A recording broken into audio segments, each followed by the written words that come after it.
Welcome in, everybody, to the High Noon Rant with me, Pugs Moran. We do it every day, Monday through Friday at 12 p.m. Central Standard Time, the only standard time that we recognize here. Been doing the show now for 2 years. We're in our third year. It is an everyday thing. I want you to treat it like, I don't know, what you'd do every day. That's the plan.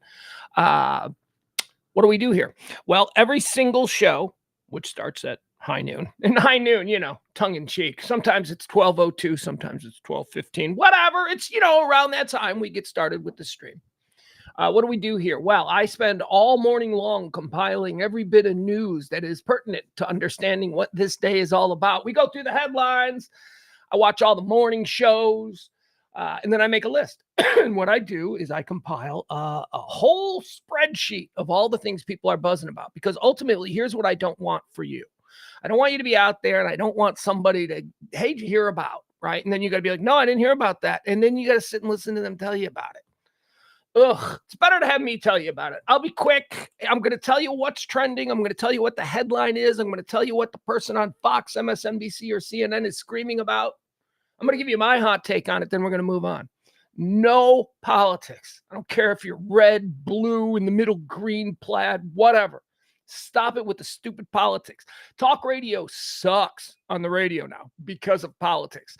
Talk radio should be a community forum where we all get together and we can argue about any number of things, not just how you voted. So that's the attempt here with this show. Every day it is a 2-hour stream of consciousness. Me sitting here, unfiltered, ungoverned, just talking about all of the things that are happening in the world. Now, we do this show in 4 quarters. There's 4 different segments that make up the whole of this show. First quarter, it's a little something that I like to call erstwhile on this day. It's a reinvention of the old this day in history. Okay, so I go through, I look at all the things that happened on this day. I can't do all of them. That'd be nuts. I do, however, cherry pick the ones that I can rant on for a few minutes. So things that are of interest to me erstwhile on this day. That's quarter 1. Quarter 2 brings us to the birthdays. Again, you're like, oh, he's doing a birthday segment. Yeah, nobody does a birthday segment like me. I just look at all of the people who were born on this day. Again, not all of them, because just the ones that I'm interested in.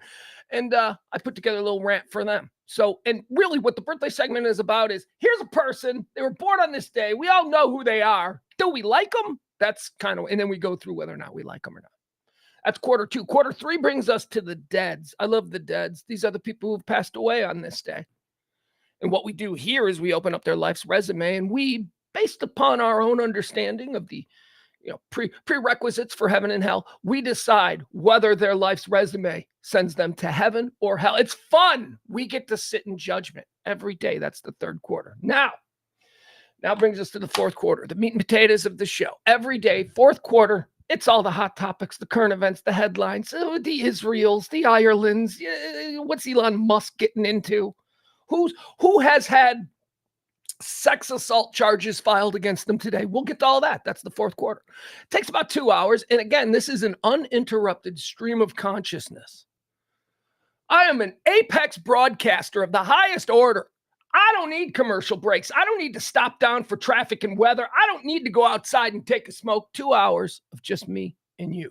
Chat room is happening today. Welcome into the chat room on this Black Friday. We do have an incredibly loyal and fun chat room. I'd like it to grow. Actually, here's the thing. I was in another chat room of somebody else who I enjoy, and I'm trying to watch their chat room, and I couldn't. There are too many people in his chat room. He's got like thousands of people in his chat room. It goes too fast.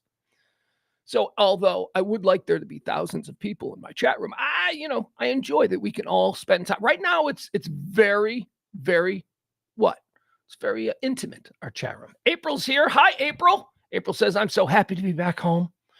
Ready for a nap after 2 shitty nights sleeping on an air mattress at the parents' house. Yeah, air mattresses suck. Can we all agree with that? Air mattresses suck. I mean, I guess it's better than the floor, but oh my God. Gary's here. Hi, Pugs, says Gary. Well, hi, right back at you, my friend. Peter's here. Peter says, really, it's go get your free Taco Friday at Taco Bueno, courtesy of the Dallas Cowboys. Oh, yeah. Well, we'll talk a little bit about the Cowboys. Some things happened during the games yesterday. We'll get to that in quarter 4. Mike is here. Hi, Mike. Let's see. Leslie C is here. All right. We'd also like to tell how this show propels itself, because the show isn't fueled based on good vibes and optimism. No, this show is fueled by you, the fine folks who listen, the fine folks who've been here for 2 years. This show, your tips. That's right. Your tips bring us this show. Drop a little something in the Venmo or Cash App if you're so inclined. Today's show is brought to you again by Dustin and Danielle's Midwest Family Thanksgiving. Dustin and Danielle are just a wonderful family. They're just really great people. And I've known them for probably going on 15, maybe 20 years, closer to 20 years at this point. So thank you to them. They helped out. How does this work? How do you get to be the executive producer of the show? Well, you got to be the good tipper on the previous day's show. We do accept tips. So as I say, and by the way, there you go. Boom. I'm going to leave this up. There you go. Put that up. If you're so inclined to support this kind of non-divisive, non-political, community-based fence post talk radio. That's what I call it. Fence post. It's the kind of talk radio that, you see your neighbor in the backyard and you walk up to the fence, you put your hands over there, and you're having nice conversations with your neighbor. You're not going, you got to get rid of that Biden sign, or maybe you are. And if you are, you're the asshole. That's not what we do here. All right, let's move on. It is the High Noon Rant with me, Pugs Moran. Welcome to the show. It's the 24th day of November, year of our Lord, 2023. November 24th is, I'll have you know, the 328th day of the year. Isn't that exciting? There's 37 more of these until the end of the year. So get those New Year's Eve plans started. Okay, let's get started. Here we go. Quarter one off and running. Erstwhile on this day. Previously on November the 24th. Erstwhile on this day in 1835, we're right here, great state of Texas. We do this show from North Texas. The One Percenter compound in beautiful sunny. It's really sunny. I had to fix the drapes because the sun was shining directly into the camera. It was not good. Beautiful, sunny North Texas. The One Percenter compound is where we do this show. Comfort Nest, to be specific, the Comfort Nest Studios high atop the 1% compound in beautiful, sunny Highland Park, Texas. On this day in 1835, here in the great state of Texas, the Texas provisional government authorized the creation of a horse-mounted police force called the Texas Rangers, which is now known as the Texas Ranger Division of the Texas Department of Public Safety. Okay, so I hate Texas Department of Public Safety. I hate that. I hate that name. That name sucks. Like, I'm from Illinois. In Illinois, we don't have like the Illinois Department of Public Safety. No, we have state troopers. Troopers. The trooper got you. Yeah, the troopers are out there. What do you do for a living? My dad works for the state troopers. Troopers. That sounds cool. Your state police and your troopers. Department of Public. It should be more badass. It should be like, you know what? The Texas State Police should just be called the Texas Rangers. That would be badass. That would Texas Department of Public Safety. That's so stupid. You get pulled over by someone from the Texas Department of Public Safety. You think you can talk your way out. It sounds like, he sounds like a bureaucrat, not somebody you should be intimidated by. On this day, erstwhile on this day, in 1863, during the American Civil War, it's the Battle of Lookout Mountain. This was Chattanooga, Tennessee. This is a big tide-turning war. This is when they decided to bring Grant. I've talked about this a lot. I like Grant. I think Grant is very entertaining. I think Grant is a very serious guy, but also a very complicated guy. Grant was a raging alcoholic. He was. People tried to soften that over the years, but no, he was a raging alcoholic, and he was known to be incredibly courageous in battle, more courageous than the other generals, and that was all fueled by him being shit-faced. And he was, because of this, because they knew he was a drunk, he was sort of kept out of the important battles for the bulk of the 2/3 of the Civil War. He was kept out by the Mississippi River. He was like, patrol the Mississippi, and then he was sent into Kansas. Like, he was out west. Then the Chattanooga, the Battle of Lookout Mountain happened, where he took Lookout Mountain, and suddenly it looked like that entire region of the country that was solidly Confederate was now under the control of this raging alcoholic, General Grant. And they were the Union Army getting their asses handed to them out east. And general after general was getting like, Lincoln's going, get rid of this guy, he sucks, get rid of this guy, he sucks.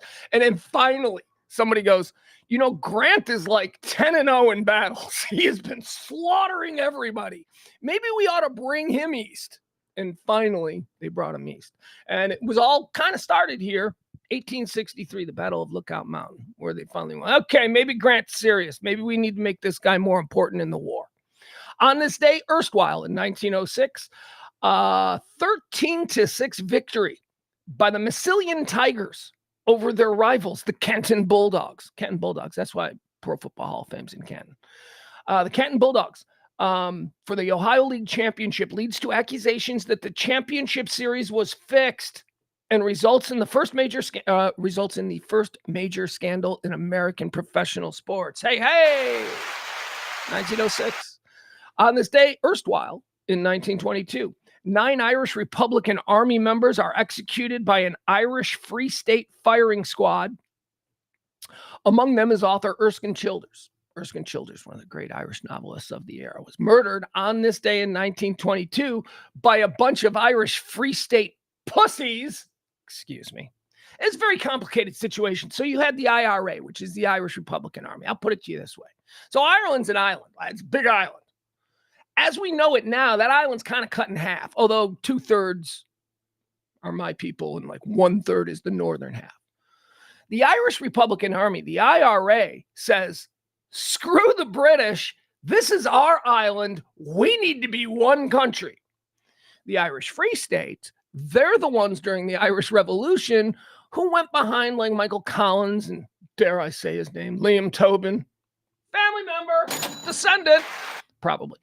Liam Tobin's back and basically made a deal with the Brits to carve up the country. So the Irish Free State, they were all fighting together against the British. And then the Irish Free State said, this is hard. Let's just carve up the country. And the IRA was like, fuck that. So then all of a sudden you had a civil war between the Irish Republican Army who were like, no, we don't deal with the British. This is our island. We're not going to give them like the cool northern part. Because there's cool parts to Northern Ireland. I mean, the coolest parts are in Southern Ireland, but there are cool parts up there. Anyway, that's what happened. So this is part of the infighting. Erskine Childers, great Irish writer, wrote all kinds of stuff.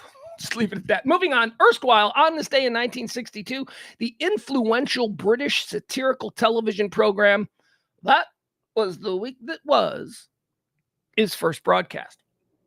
It's a very interesting show. Notice how it's described. The influential British satirical television program. So this was a show that came out of nowhere and blindsided everybody. And it's one of the most important shows, I think, in the history of television and in the history of comedy.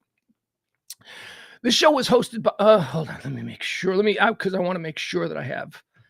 Because I know about this just from a relative understanding of like, I'm a television freak. Well, you know that. Like, I love the television history. So let me make sure. Yeah, okay. So this satirical program called That Was the Week That Was hosted by David Frost. David Frost was a British comedian, a British comic actor who had a deadpan style. But even for the Brits, he was a little deadpan. John Cleese is another famous British deadpan style guy. He became very famous. This show, The Week That Was, became very famous. But anyway, David Frost, American people didn't understand the nuance of who David Frost was. So for some reason, David Frost was chosen to interview Richard Nixon after the Richard Nixon Watergate scandal and after he quit. He wasn't talking to anybody in America, but for some reason they went and they said, okay, well, let's get somebody from out of the country to talk to the president. And how about that British journalist, David Frost? So somebody inside the Nixon administration or Nixon, power team, they thought David Frost wasn't a comedian. Anyway, David Frost, upon getting this interview, was like, oh, shit. So in America, they think I'm a serious guy. Okay. I'll be a serious guy. And then from that point forward, David Frost was a very serious British journalist to the American people. The dude was a comedian. The show, That Was the Week That Was. Now back to the show. debuted on this day. Why is the show important? Because it was the first satirical newscast. It was the first Daily Show. It was the first SNL Weekend Update. They were the first people to present news in a serious fashion that you had to be smart enough to actually pay attention to go, this is a joke. Now, if you're wondering, well, how was it obvious that it was the entire staff of That Was the Week That Was? It was hosted by David Frost. The entire writing staff and all of the performers would break away from the popular That Was the Week It Was and create their own group called Monty Python's Flying Circus. So yes, it was a comedy show. But people in America, for some reason, thought David Frost was a legit journalist. And That Was the Week That Was. First debuting on this day. I've actually watched episodes of it, just random old episodes. Ran for years in England. It was very popular. And I can see by American standards how, because a lot of the jokes is about British politics and we don't understand the nuance of British politics, so the jokes are lost on us. So I can sort of understand that. And David Frost was very straight about it, very straight. We now go to correspondent John Cleese. And John Cleese, of course, would be very straight about it, standing in front of Parliament. But every other thing he said would be hysterical. And maybe that's just the lens of history affording me the knowledge that John Cleese is a funny guy. If I had just seen that, without knowing John Cleese of Monty Python, if I just seen that, I might go, oh, this is a serious broadcast. I don't know. It was on this day, first aired one of the most important television shows in the history of all of television. It's deemed here an influential British satirical program on this day in 1962. On this day in 1963, Lee Harvey Oswald, the assassin of President JFK, is killed by Jack Ruby on live television. Robert H. Jackson takes a photograph of the shooting that will win the 1964 Pulitzer Prize in photography. So we dabbled in this the other day. What do you think about the Kennedy assassination? I mean, I think that there were a lot of people with a lot of legitimate reasons to want Kennedy gone. And I think that these organizations, through mutual benefits, somehow came together. And I believe that they are pro-Cuban, not pro-Castro, let's put it this way, anti-Castro factions inside the CIA and the American mafia. I think that those two independent factions had reasons for wanting Kennedy gone. And I believe they came together in they work side by side. And I think that's what happened. Now, the details of all of this and, getting into the weeds and how the sausage is made, I don't know. But of everything over all my life that I've seen and I've read, those are the things that seem to connect the most. Now, who was Jack Ruby in all this? The great misconception about Jack Ruby is, well, that he was dying of cancer and he had nothing to live for. That's not true. When he shot Lee Harvey Oswald, he wasn't diagnosed with cancer. He wasn't dying yet. He was convicted, and then during the appeal stage of the initial conviction is when he was diagnosed with cancer and when he began his relative quick decline. Didn't die of cancer, though. He died of a heart attack before the cancer got him. So who was Jack Ruby? Jack Ruby was a kid from Maxwell Street on the south side of Chicago. He grew up in a criminal family. He had strong ties to the Chicago Mafia. He used to work the horse tracks as a kid. His sister was a hot chick, and she ended up getting involved with an outfit guy who worked for the mob. At this point, it was being run by Tony Accardo and Sam Giancana, and she was set up in Dallas. Well, she went with her boyfriend, who would become her husband. Her husband was a guy in the Chicago mob, and he was sent down to Dallas to open a nightclub to, what they wanted a presence there. So the Chicago mob was going to open a nightclub. They were going to run prostitution and all this kind of stuff. That's what Jack Ruby was doing up in Chicago. He was running prostitution. But he wasn't running just regular prostitution. He was running gay prostitution. That's right. Jack Ruby was probably gay. Jack Ruby was running gay prostitution, and this was something that was generating money for the Chicago mob, but Accardo and Giancana didn't like it. They didn't want to be associated with it, and they wanted Ruby and his, what they called, I'm going to use the term that was used for Jack Ruby, the faggot pimp. They wanted the faggot pimp out of the south side of Chicago. And Jack Ruby got scared. So he heard that they were mad at him for doing something that defied what he was supposed to do, which is benefiting and selling, men, gay prostitution. So he ran, and he ran to his sister in Dallas, who, as I told you, was married to a mob associate who was running a bar here. Jack Ruby then began managing these bars. It was still very frosty between him and the mob, and they allowed him because he was actually, making money down here. He was now doing regular prostitution, although there was stories that he controlled the gay prostitution scene in Dallas at the time as well. But he was making big money on prostitution out of his clubs. He started to manage go-go clubs, and he started to own go-go clubs with the money from his brother-in-law, who was associated with the Chicago mob. It is believed that he had incredible debt. His clubs were failing. He wasn't supposedly giving the money that he was supposed to. So at any rate, a guy who was already kind of on the outs with the mob had to run from his hometown down to Dallas and then started to make good again, found himself on the outs one more time. This is what is believed to be the pressure that was put on him. That all of his, he was either going to die or he could do this. He could shut up Lee Harvey Oswald. Now, the interesting thing is the testimony in the Warren Commission of a police officer by the name of Cantor. One of the things that Jack Ruby did while in Dallas was he serviced the police. Police got free prostitutes. He gave tips. He was a stoolie. He free drinks at all of his clubs. He really got in good with the police department. It was a bit of a cop groupie, if you will.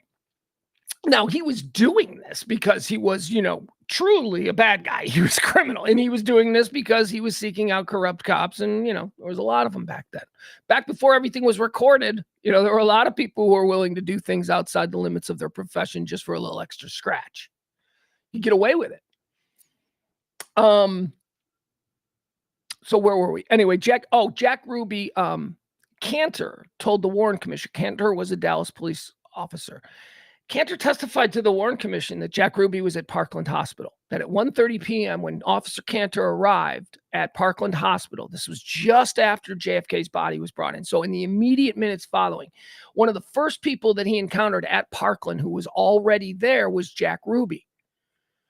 He believes that he saw Jack Ruby doing things. He accused Jack Ruby in the Warren Commission of being at the hospital and removing evidence. Now, I don't know the details of this. Sorry. But that's what he told the Warren Commission. And the Warren Commission decided that, we don't believe Cantor. That, Cat Ruby wasn't there.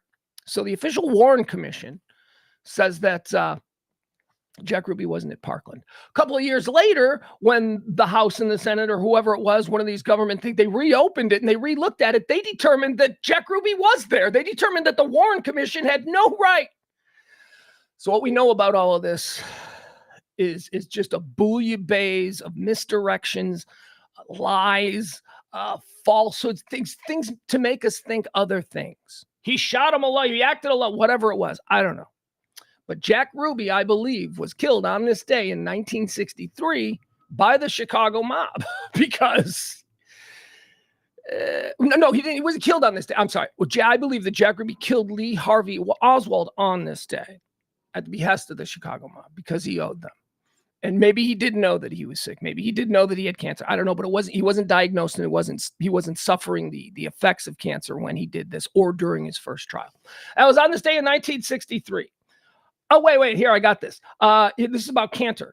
Cantor reported that Ruby might have tampered with evidence while at Parkland. Cantor researched the Ruby case for years. He then went on to write a number of books on the subject.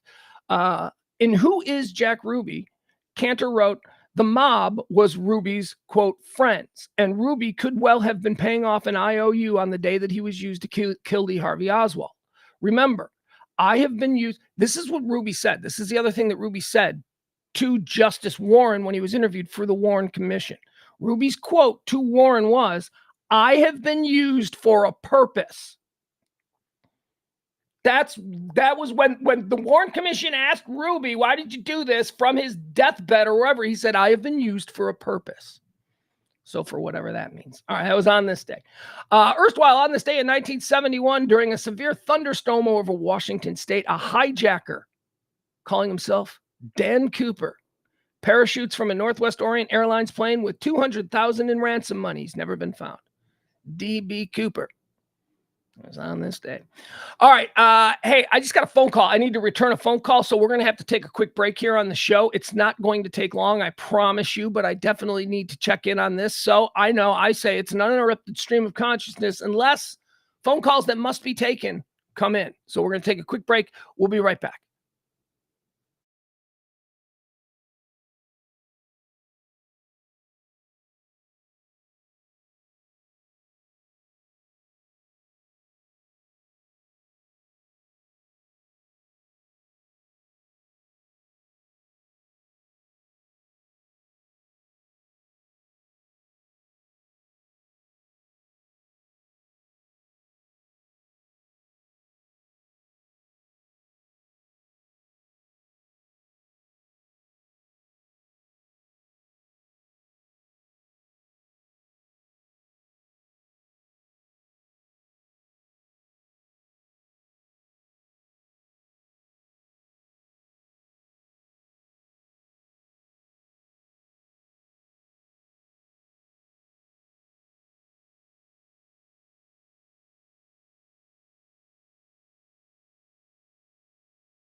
All right, guys, sorry about that. We're back. I apologize. That's sometimes I do have some responsibilities that I have to take care of. And there you go. All right, let's move into the next segment. Quarter two.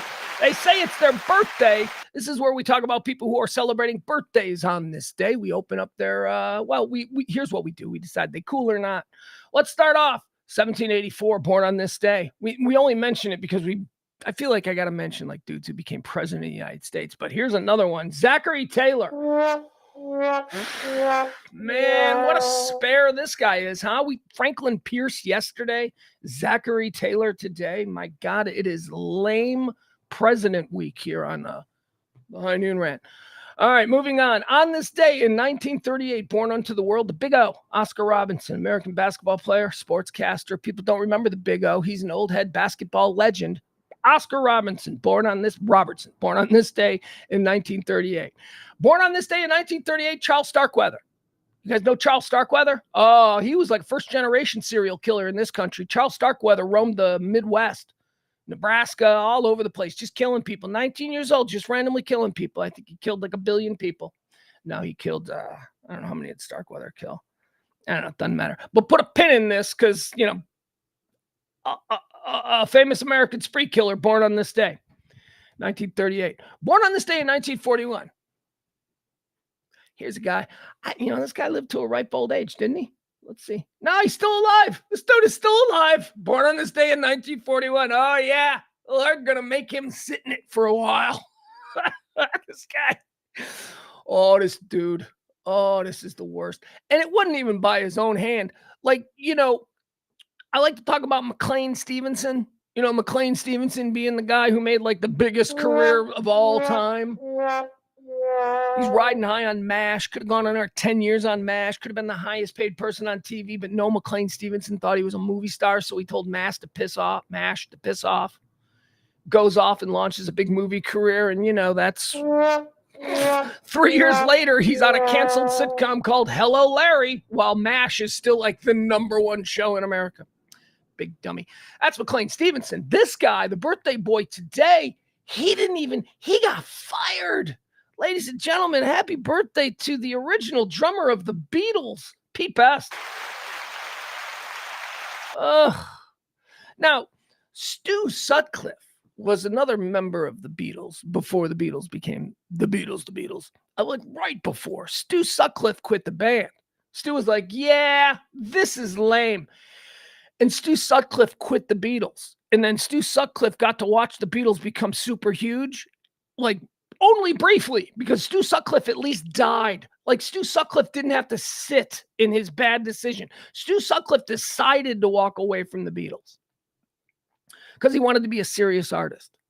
Like the Beatles platform wouldn't have made him one of the most well-known. If he decided to be a Beatle and an artist, oh, come on.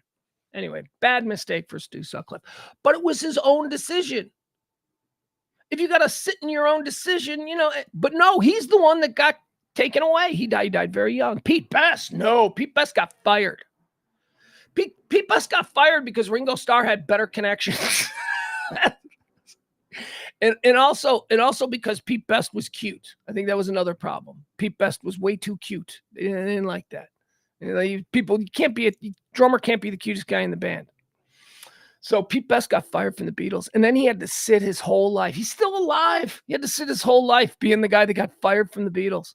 Lives in a normal house. I think he was like a mailman for 30 years, which I don't understand, because Pete Best should have been able, in the wake of the Beatles' popularity, Pete Best should have been able to eke out a really good income just as the guy that got fired from the Beatles.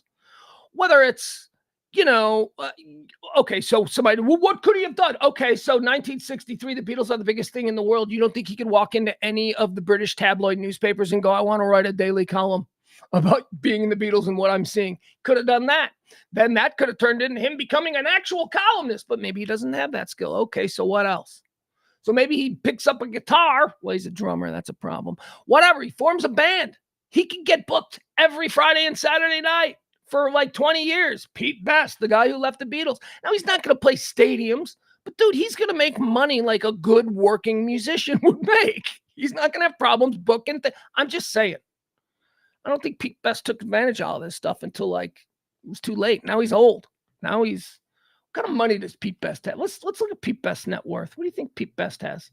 Think Pete Best has money? I mean, I know he was like a mailman or something for 20 years. Pete Best, net worth. Somebody else had to have asked this question. Oh, that's a shame. It's not a shame. It's a shame for who he is, right? Pete Best's net worth is $600,000. How is that? How is that allowed to happen? How does Paul McCartney not make Pete Best a millionaire? How does Paul McCartney not go, hey man, Merry Christmas. Here's 10 million pounds. We fired you. You were so close. I'm a decent human. I understand that. I'm a billionaire. You have 10 million. Put your kids through school. I mean, I guess we don't know. Maybe we do. Maybe he's written about it. We don't know if they do. But $600,000 for Pete Best. That's tragic. That is tragic. Even like all the Beatles had a bunch of kids. Like there's not one like really good-hearted Beatle kid that's worth like $1 billion themselves that don't want to like, do it as a viral video. Grandson of George Harrison shows up at fired Beatle Pete Best's house with $5 million check. That seems like, I went viral, Jesus, if only one of the Beatles' grandkids was Mr. Beast. Mr. Beast would have taken care of. We're moving on. Happy birthday to Pete Best. Born on this day in 1941. And again, he just had to sit in it all these years. It's like, Lord, take me. On this day in 1942, Billy Connolly was born. Billy Connolly's a Scottish, he's a dirty-looking Scottish comedian. He's really funny, though, but he looks dirty. Born on this day in 1946. I told you to put a pin in the Charlie Starkweather. Charlie Starkweather, the spree killer, who was born on this day in America in 1938. Born on this day in 1946, Ted Bundy. What's that about? What's that about? Why? That's weird. Two of our most successful spree killers were born on November the 24th. Also born on this day, Terry Lewis. Born on this day in 1956. Terry Lewis of Jimmy Jam and Terry Lewis. Jimmy Jam and Terry Lewis looked at a girl who'd had 3 or 4 albums that were all bombs. Nobody wanted to work with her. Everybody was like, nope, no thanks. We don't need a novelty act. Terry Lewis and Jimmy Jam looked at Janet Jackson and made her a superstar. Terry Lewis, from origins in the Prince orbit, Jimmy Jam and Terry Lewis are from the time. Jungle Love, remember the time? Morris Day and the Time from Purple Rain. Yeah, Jimmy Jam and Terry Lewis were in that band. They broke from the time. Well, they didn't break from it, but they became the producers more. They decided to produce music, and after producing for the time and dabbling with the Prince acts, they went and they approached Janet Jackson and said, look, girl, your first couple of albums absolutely suck and nobody cares, but we got an idea for you. And there you go. Miss Jackson, if you're nasty. Terry Lewis, born on this day in 1956. Born on this day in 1974, one of my favorite people, Stephen Merchant. Oh, I love Stephen Merchant. Stephen Merchant is interesting to put this in because Americans may not know who Stephen Merchant is, but over in England, he's very famous. People adore him there. I guess the comp for Stephen Merchant for me, I guess, would be Larry David. So what we think of Larry David here in America in relation to Jerry Seinfeld and the Seinfeld show, right? Larry David, we all know Larry David is Jerry Seinfeld's partner. He co-created Seinfeld, but Jerry Seinfeld is the bigger, more noticeable guy. That's who Stephen Merchant is in England. Because what Larry David is to Jerry Seinfeld, Stephen Merchant is to Ricky Gervais. Ricky Gervais, Stephen Merchant is the co-creator of The British Office, co-writer, directed all the episodes. Stephen Merchant is Ricky Gervais's comedy partner, his writing partner. Ricky Gervais and Stephen Merchant also created Extras, which is an incredible show. So that's who Stephen Merchant is over there. Stephen Merchant here is just a giant 6'9" googly skinny guy who's funny. You've seen him in a few things. He's not an A-lister, if you will, over here. He is over there. He is over in England, but not so much here. He had a show on HBO. If you really want something to watch this weekend that you're going to be like, oh my God, Diamonds in the Rough. Oh, because there's a number of Diamond in the Rough shows that are just brilliant and not enough people watched.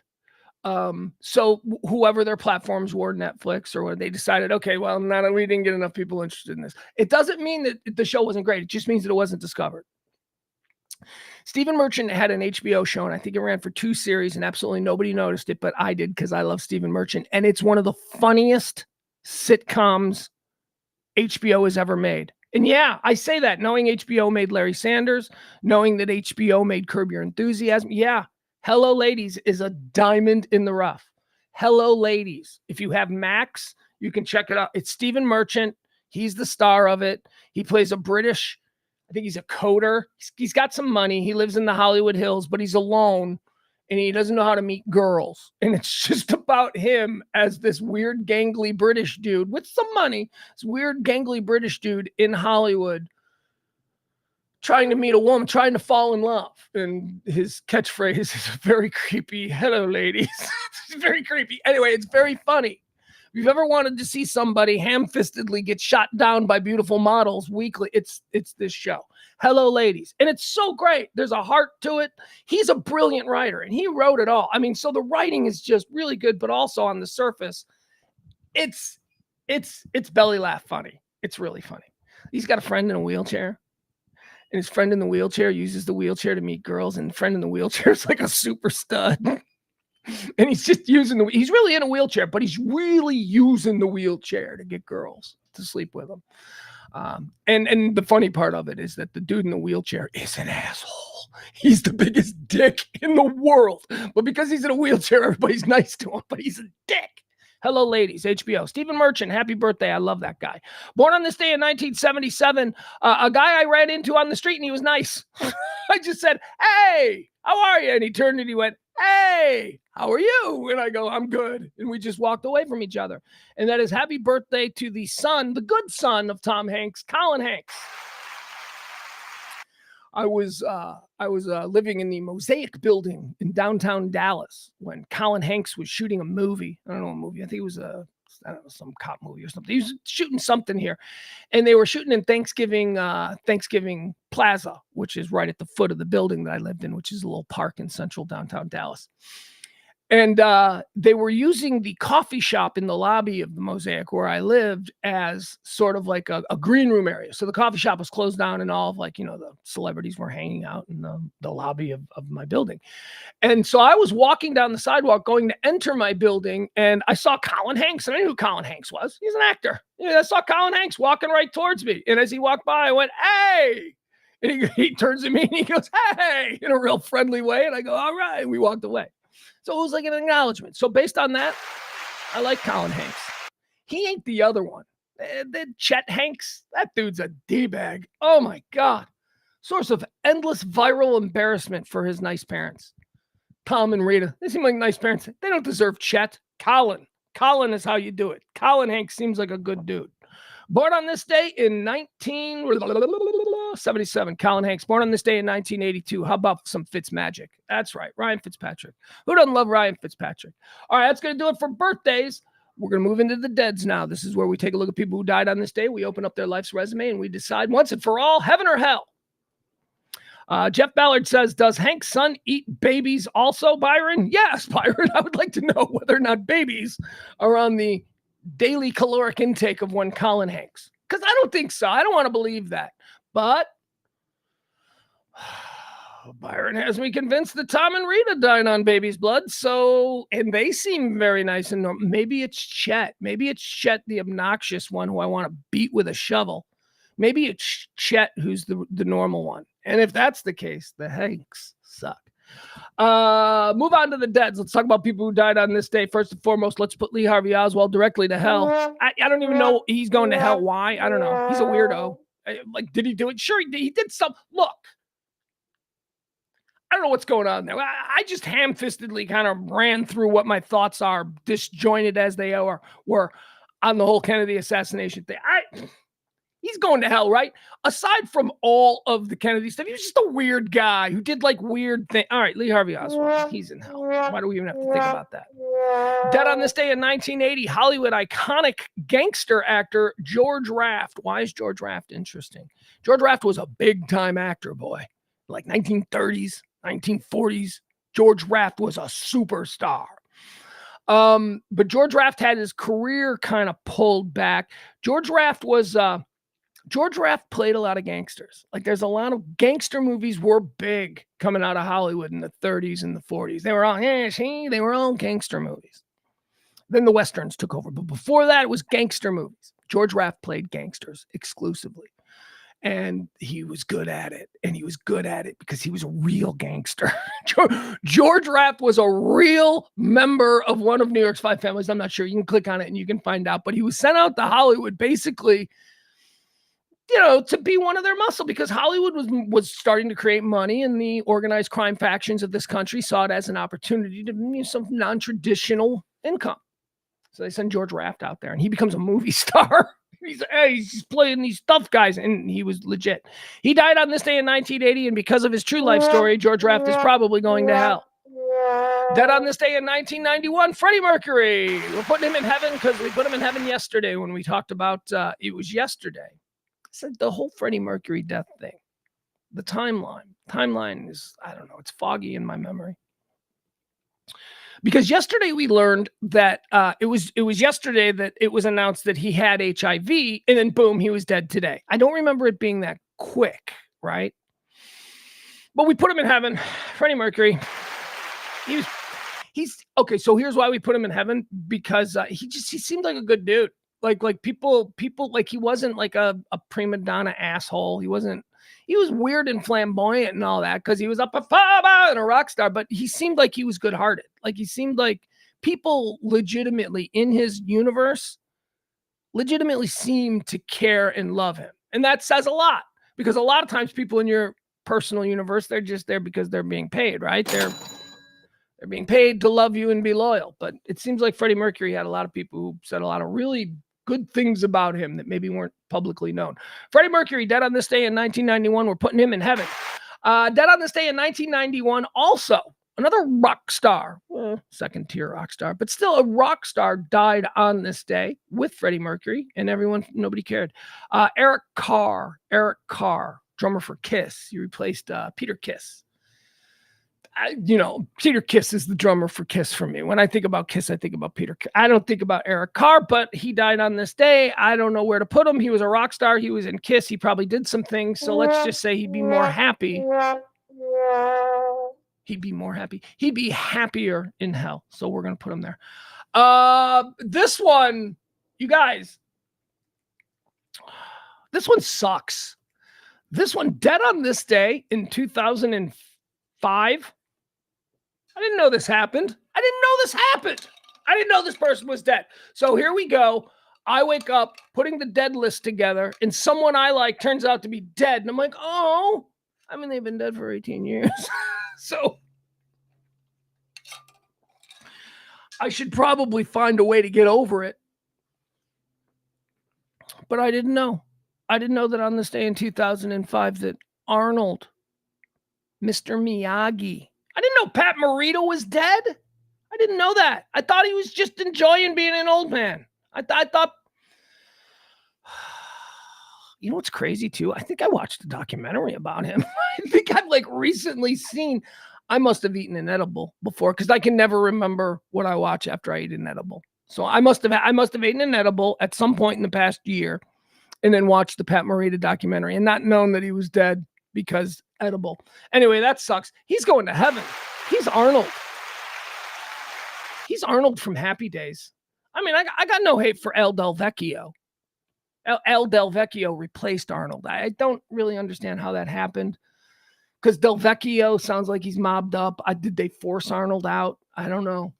I would like to find out exactly what happened in the changeover of Arnold's Drive-In because it's Arnold's Drive-In and all of a sudden Al Del Vecchio is running it. So, fun fact, did you know that Al Del Vecchio is actually the uncle of Shirley Feeney? That's right. Shirley from Laverne and Shirley is Al Del Vecchio's niece. I don't know that was ever explored, but it's a little bit of Happy Days, Laverne and Shirley crossover fun fact. And also fun fact, crossover fun fact, Laverne and Shirley were introduced as characters a date.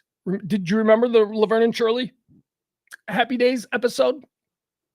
And you shouldn't, because it wasn't like they were just side characters. It was just a one-off episode where they introduced Laverne and Shirley were two slutty girls, super easy, can't miss, gonna make out in the back seat of the car, trampy 1950s girls.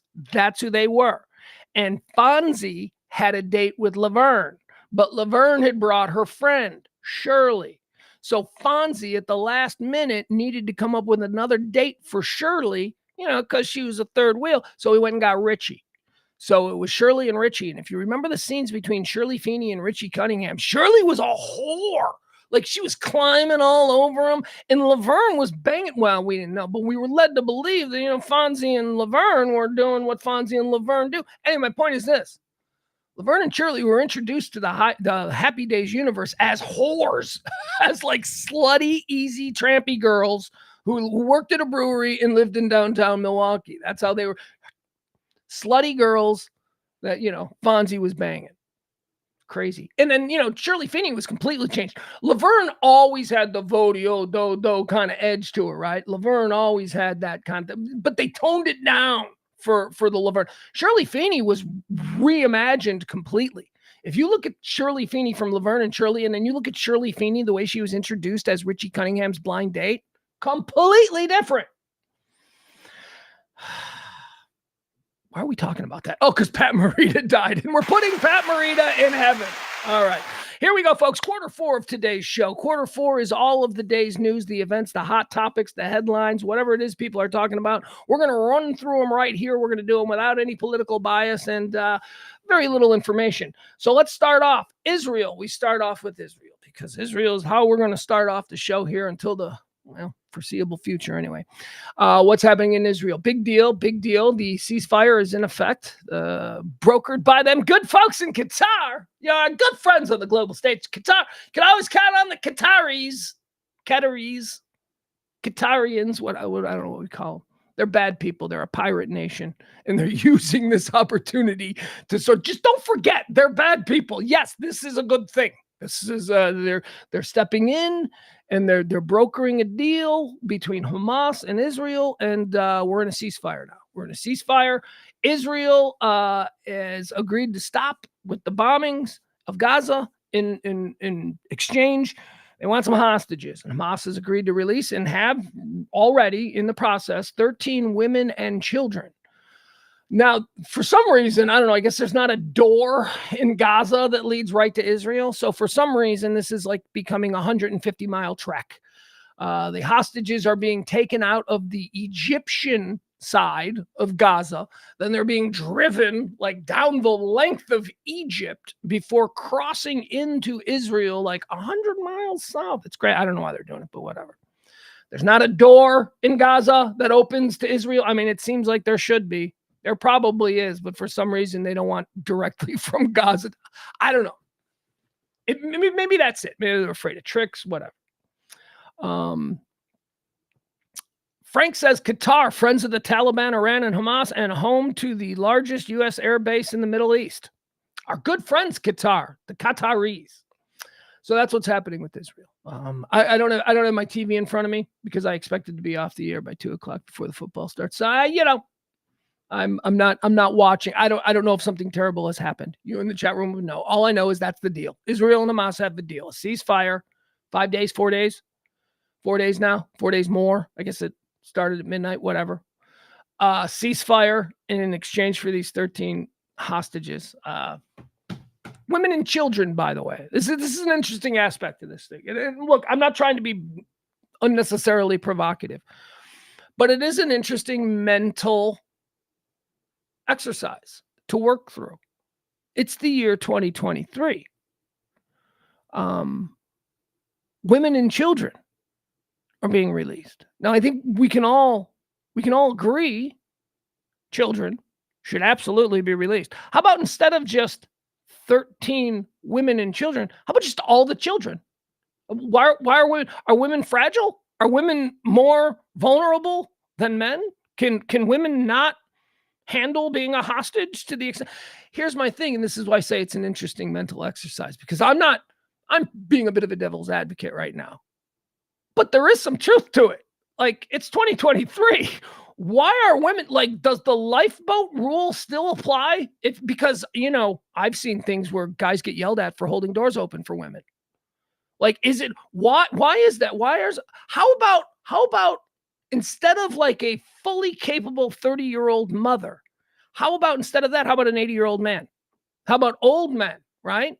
How about we really look at the women and the children and the ages and all the discrepancies, health problems and all that, and we break them into most vulnerable.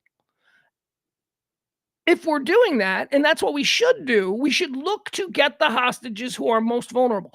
And if we're looking at it that way, are we saying that a fully healthy 30-year-old woman who's being released alongside a bunch of children is more vulnerable than, say, like a 60-year-old man with a heart condition? Because I thought we weren't doing that anymore. I thought that, women and children, that seems very misogynistic to me. It's an interesting, we do this a lot with things. When it's convenient, we sort of change the way we look at stuff. I mean, look, I am glad. I happen to believe that women and children should be released first. I am old school that way. I understand that. Why? Because I do believe that women are more vulnerable than men. What did he say? Yeah, I do. They're just pound for pound. They're not as, and we're talking about, sexual vulnerability. That's another thing. It's another thing you got to look out for. So I don't know. Is Adam not in the chat room? I really expected to engage with Adam on this. I was really kind of fishing for an Adam Reno fight. And I don't think I'm getting it. Let's see here. Frank says, I guess the woman is more likely to be raped by Hamas instead of an 80-year-old man. Okay, but who's more likely to have their life ended? The 80-year-old man or the woman being raped? These are ugly thoughts to have, right? What is more crucial to the minute-by-minute management of this situation? Is it saving the lives? Is it death? Is it we're trying to make people not die? Because if that's it, then Frank, I would argue that a 60-year-old man who's had a heart attack is far more vulnerable in this situation than a 30-year-old woman who might be the victim of sexual abuse. I mean, if the sexual abuse raises to the level of like barbaric cruelty where her head is smashed together, yes, that's murder. That's murder first, because that's the end all be all, that her life is over. The sexual assault at that point takes second. So if it's just sexual, if it's just guys, creepy ass Hamas dudes, horrendously date raping girls, and by that I mean hold her down, and then like 5 guys, just the worst, terrible. But don't we want her to survive? Like, okay, so survive. So not dying is sort of the thing. I don't know. The idea. There he is. There's Adam. There's Adam. Adam says, I'm here, but I'm eating with my helpless daughters and wife. Yeah. Well, your daughters are helpless. Yes, children. Your wife ain't helpless. I know your wife. Your wife ain't helpless. She's never struck me as a shrieking violet. And again, I'm really not advocating for one. I just think that's an interesting thing to think about. Why do we still adhere to this policy? And without thought, we adhere to this policy of women and children, but in every other aspect, we argue that women, are not in any way more vulnerable in life than men. Women can do everything a man can do. Men are, I don't know. I just think it's interesting. I mean, look, I'm glad, like I said, I'm glad we're getting anybody back. 13's that's a short number. That's especially since they say there's hundreds there. I mean, how many times are we going to go through this? Is this ceasefire going to end? Are they going to bomb for 10 hours and then they'll go, let's do it one more time with 13 more? And I don't know how this ends, but all right, let's move on from Israel. Let's talk about my people. Let's talk about Ireland. Woo, we got we got a whole bunch of stuff happening now. And they were rioting in Dublin last night. They were rioting, and I love this because I've been to Dublin a number of times, and I love when a world event occurs in a place that I have familiarity with. I love when I can go on Google Maps and I can be watching a Dublin mass transit bus in flames, in one window, and then I can go to Google Maps and I can put myself there and I go, oh, yeah, I remember that place. Oh, yeah, that's where that bar is that I threw up in front of. That's fun for me. So here's what happened in Dublin yesterday. There's some names here. There are some names in Gaelic that are very difficult. So I'm going to do my best with my limited understanding of Gaelic pronunciations to say these. Riots broke out across Dublin, Ireland late Thursday evening as Irish citizens took control of their city center following a mass stabbing attack. Let's see. 5 individuals were stabbed near a school, 3 of which are young children, including a 5-year-old girl. Let's see here. Police confirmed that the subject has lived in the country for more than 2 decades, is an Irish citizen, and have not ruled out a potential terrorism link to the attack. During the attack, the subject stabbed 5 individuals, 1 woman, 1 man, and 3 young children before multiple local residents attempted to intervene. Subject is hospitalized at Dublin Mater Hospital, where the victims are also being treated for serious injuries. After word of the attack spread online, Irish citizens took to the streets to loot stores, assault police, and set fire to multiple vehicles on Dublin's O'Connell Bridge. Oh, O'Connell Bridge, man! That's where you take all your pictures. You cross over from, you're crossing the River Liffey, you cross over on O'Connell Street Bridge, you cross over from the side, you're probably staying in a nice hotel somewhere near Trinity College. That's right on one side. That's on the south side of the bridge. You're crossing over to the north where you get into that's where the Temple Bar District is and all of that good stuff. Connell Street. I love it. Here we go. And they're blowing up buses and stuff. Look, man, the Irish know how to throw down. Just ask the Brits. The Irish, do not get them in the streets. When you get the Irish in the streets, first of all, the problem with we Irish is we don't quit. We don't quit. Look at the whole Northern Ireland thing. We don't quit. And at some point, you're going to be like, we want to quit. And then the Irish are going to be like, yeah, we're not quitting. And then you're going to quit. And that's exactly what happened. That's why we have the Republic of Ireland. Because the British were like, yeah, those guys up north, they quit. And we down south, we were like, yeah, we don't quit. They quit. You guys want to quit too? No. So the Irish, like I say, man, they are hardcore. Now, especially the stupid Irish, the stupid and the drunk Irish, because this whole thing, this riot was started by like right-wing trolls who put out that this was a guy who's only lived. This was the initial report that was put out in Dublin that this guy was, he hasn't even been here for 2 weeks and he came in because of this new policy of immigration and blah, blah, blah. Let me tell you something about Ireland. They have no immigration problem. I was in Ireland with a black guy, and it was crazy because he was like, I'm like the first black guy any of these people have seen. Now, I understand I haven't been to Ireland in 10 years, and I do understand that there has been a change, and this looks more like a Benetton ad now than maybe it has in years past, but it ain't anything like anywhere else in the world. It's still very white. But here's the problem with the Irish people. The Irish people, and this is true, The Irish people don't really see themselves as benefiting from all the so-called privilege of being white, because for hundreds and hundreds of years, the Irish have been the indentured servant to Europe's moneyed class. We were the slaves. We were the people whose land was taken. We were the people who fought. We're the only people who fought back against the British Empire to the point where they quit. So the Irish have been a problem, and the Irish are very volatile people. Not a wildly smart people, creative and wonderfully entertaining people. They're writers and they're jokers and they're musicians and all that, but and they're fighters. That's what they do. But they're also wildly stupid. Spending the time in Ireland and knowing a whole bunch of people from Ireland, they're not really smart people. And by that I mean there is a hillbilly class in Ireland. And like I said, these are white people who have never found themselves in league with those whites who claim privilege. The Irish never thought of themselves as being, the white class. I mean, look, the ends of Europe. It's what they're known as. The Irish, the ends of Europe. They've been called that for years and years.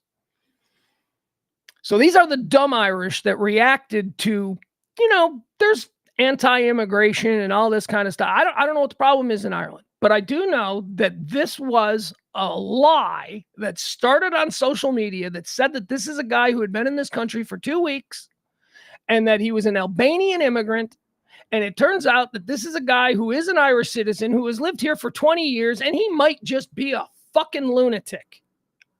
It doesn't have to be about a bigger thing. I saw something that was interesting. One of the most common things that occur with racists or bigots is that they decide that they don't like a certain group of people for whatever reason. They're not like them. They're a different tribe than mine. They decide that they don't like a certain group of people. Then one person from that group does something fucking horrendous. And what that does is that then allows that bigot to take what he already thinks about the entire group of people and define them by the actions of the one. That is essentially what racism is. This fucking guy might be an Albanian, but he's been an Irish citizen for years, and he's been in the country for 20 years. So he's not a part of this new influx of immigrants that the far right in Ireland, the Proud Boys of Ireland, the Nazi sympathizers of Ireland. And by the way, look at the video.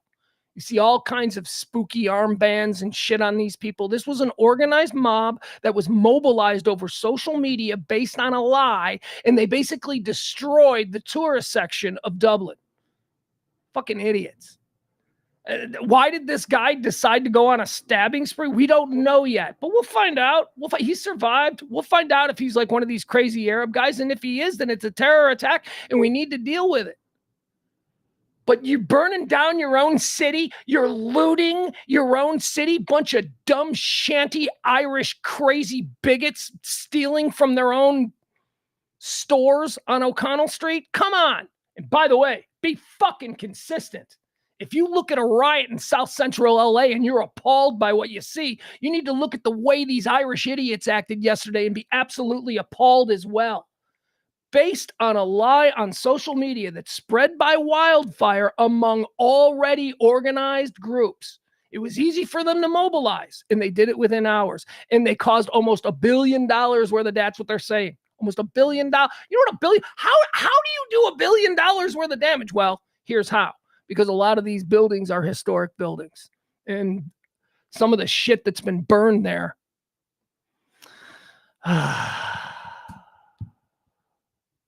Oh my God, there's a white privilege argument going on. There is a white privilege. I have benefited from white privilege, and I can give you a strong example of that. I worked at a pizza place. In Chicago, on the south side of Chicago. And I walked in and I filled out an application and I got the job, and it was great. And they were Greek immigrants that ran this place. Greek immigrants, man. Immigrants are almost always racist. Doesn't matter. They just don't like that. They're funny because they've moved outside their tribe into a new one, but now they're in a new tribe and they are super racist. So I benefited from white privilege working at this restaurant, because this restaurant had a policy that if a black kid came in and applied for a job, sure, come on in, sit down. What's your name? Okay, James, fill that out. And then immediately, and I watched this with my own eyes, George, I've seen him do it multiple times. The black woman or the black kid, he hands just, it's heartbreaking. I was 18, 19 years old, and it was heartbreaking. You watch these black kids fill out these applications, hand them to the Greek guy who does the hiring. The minute they walk out of the door, he makes a show of it. We don't hire coons. And he throws it out. That's white privilege, because I worked there, because that didn't happen to me. That is a micro example of what white privilege is. So don't say it doesn't exist. Of course it does. Racism exists.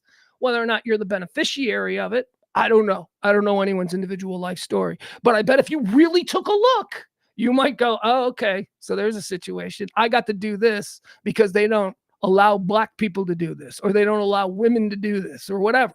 There's also gender privilege. I don't think it's as prevalent as some people like to make it seem. But to deny that, I mean, I can say myself, I got that job because I walked in just like Black James did. I walked in, filled out an application, they hired me on the spot. No, I don't mean to assume. I'm not saying that we walked in at the same time. But I'd been working there for a year, and I'd seen that. And James isn't even real. James is just a microcosm of what I'd witnessed. But that's a thing. That's an example of white privilege. People don't know what white privilege is. People think, oh, I'm not rich. I didn't get white privilege. That's not what it's about. It's about the micro hands up that we as white people in this country have received. And to deny that we haven't is silly. Now, again, there are factions of the left who will act like it is the single greatest problem in this country. It's not. It might be the single greatest problem for the advancement of colored people in this country, but it's, I don't think as a whole, it's the single most important problem. It's something we should work on. I think gun violence is the single most important problem, but nobody wants to listen to me on that either. There is a middle ground on all of these arguments. Everything is either it doesn't exist or it's everywhere. White privilege isn't everywhere. Everyone doesn't suffer from it. I resist the idea that simply being white means that you have white privilege, because you just ask the people in Appalachia if that's true. You ask the people of Ireland if simply being white means that you get privilege. No, you don't. My family came to this country at a time when it was posted in windows, Irish need not apply. They didn't hire Irish in America. They'd hire Italians, they'd hire Polish, Eastern immigrants. They would hire anybody else, but they wouldn't hire the Irish in America. They were white. They didn't get hired. Irish need not apply. We were monkeys. We were gorillas. That's what they called us. They had pictures of an Irishman with a crazy hat and a bottle of whiskey, and his face was simian-like. So, the Irish people might argue that they don't experience white privilege, similar to the people of Appalachia, Florida. Go look at trailer park country in Florida. There's not a whole lot of white privilege there. All right. Anyway, but it does exist. It is a real thing. And anybody who pretends like it doesn't, that's the extremes, right? White privilege is everywhere, and it's the most important thing. And then the other argument to that is white privilege isn't even a thing. It doesn't exist. Well, like I say, this show is all about, there's some fucking middle ground here. Both of you guys, come off your hills and talk about it.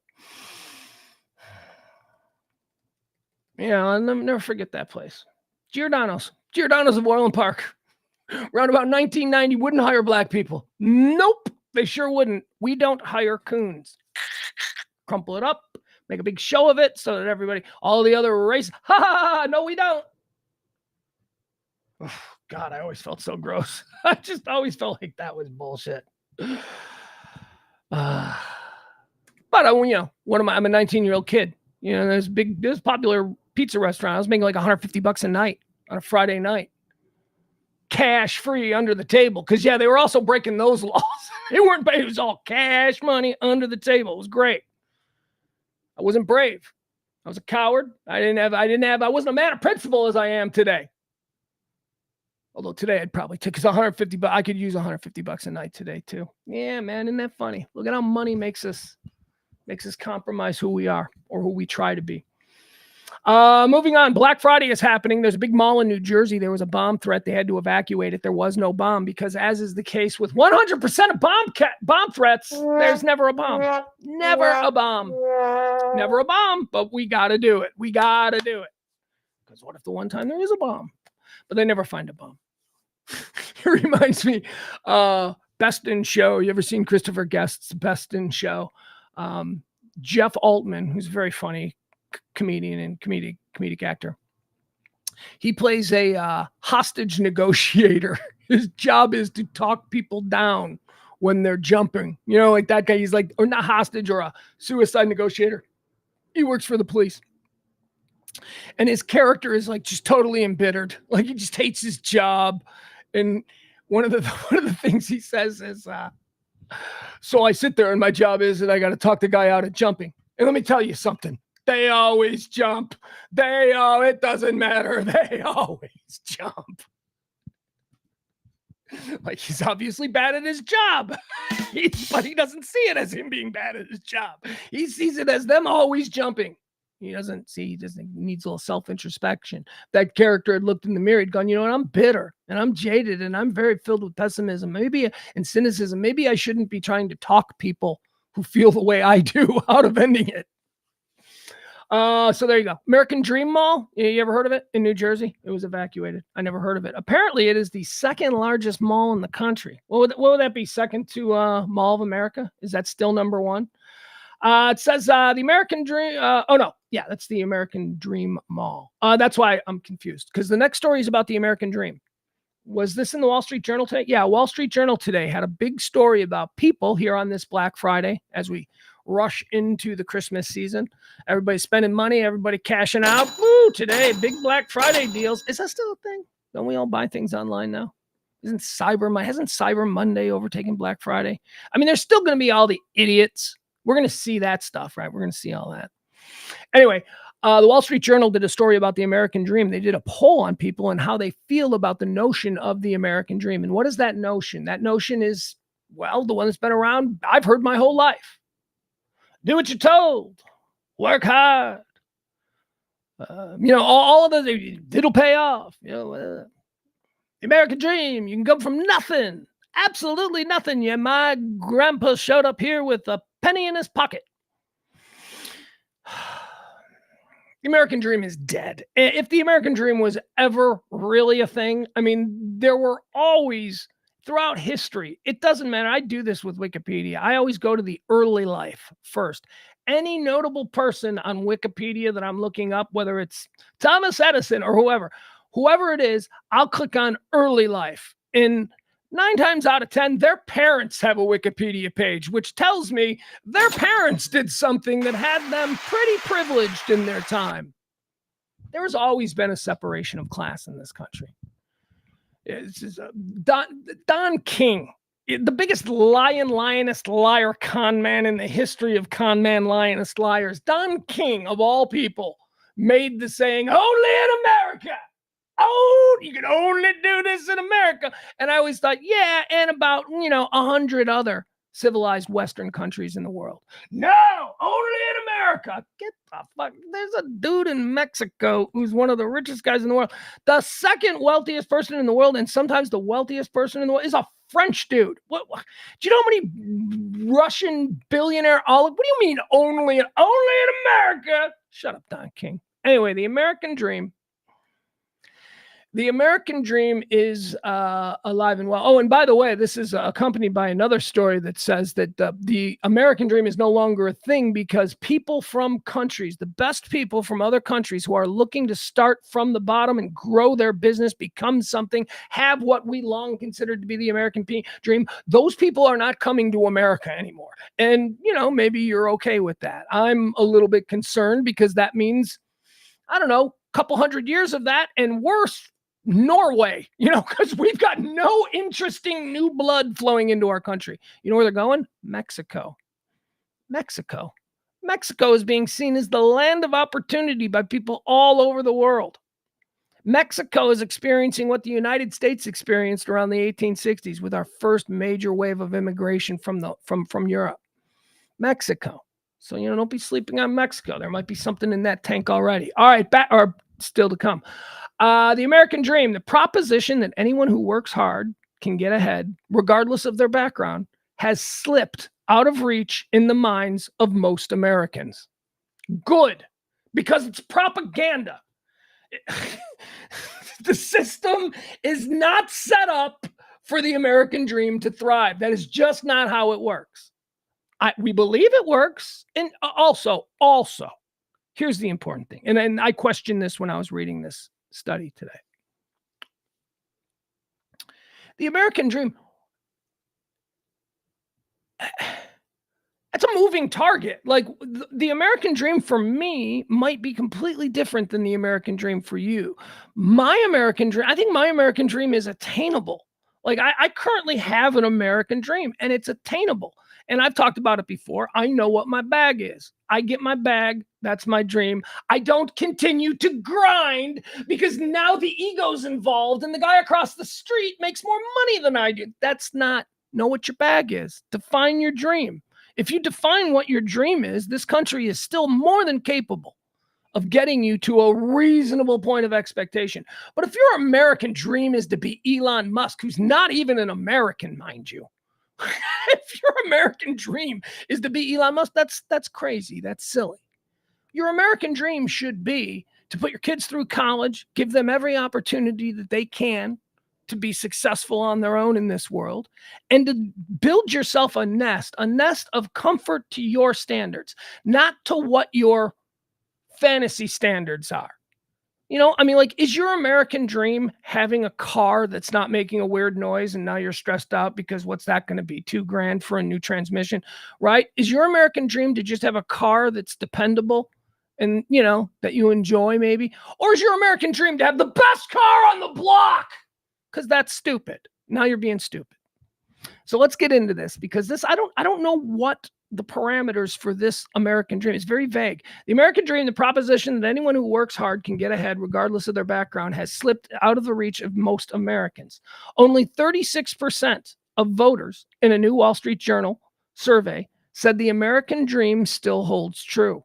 Only 36% of people. I think that's high. I think that's still high. We need to get an understanding that was propaganda so that we do what we're told and we fall in line. And, maybe one day we'll live in that mansion on the hill. Maybe one day we'll be invited into that country club. No, you're not. You're not going to live in that country club, or you're not going to live in that mansion on the hill. They're not going to let you join the country club. You're not one of them. Only 36% of voters in the new Wall Street Journal survey said that the American dream still holds true. Substantially fewer than the 53%, substantially fewer than the 53% who said so in 2012. So in 2012, 53% of people said that the American dream was still alive. That was 2012. Today, they're only 36%. When a Wall Street Journal poll last year asked whether people who work hard were likely to get ahead in this country, 68% said yes. Nearly twice the share as in the new poll. Okay, so last year, when the question was asked, when a Wall Street Journal poll last year asked whether people who work hard were likely to get ahead, 68% said yes. This year, 34%. That's interesting. So that's halved. That's huge in a year-to-year poll. That's 50% attrition rate. That's more than taking on water. You're going under. That is a quick drop. And I wonder why. Wonder what happened. Well, inflation. That's what it was. This has been a very bad 12 months of inflation and interest rate rises. Oh, geez. Yeah. Okay. So that's what happened. Half of voters in the new poll said that life in America is worse than it was 50 years ago.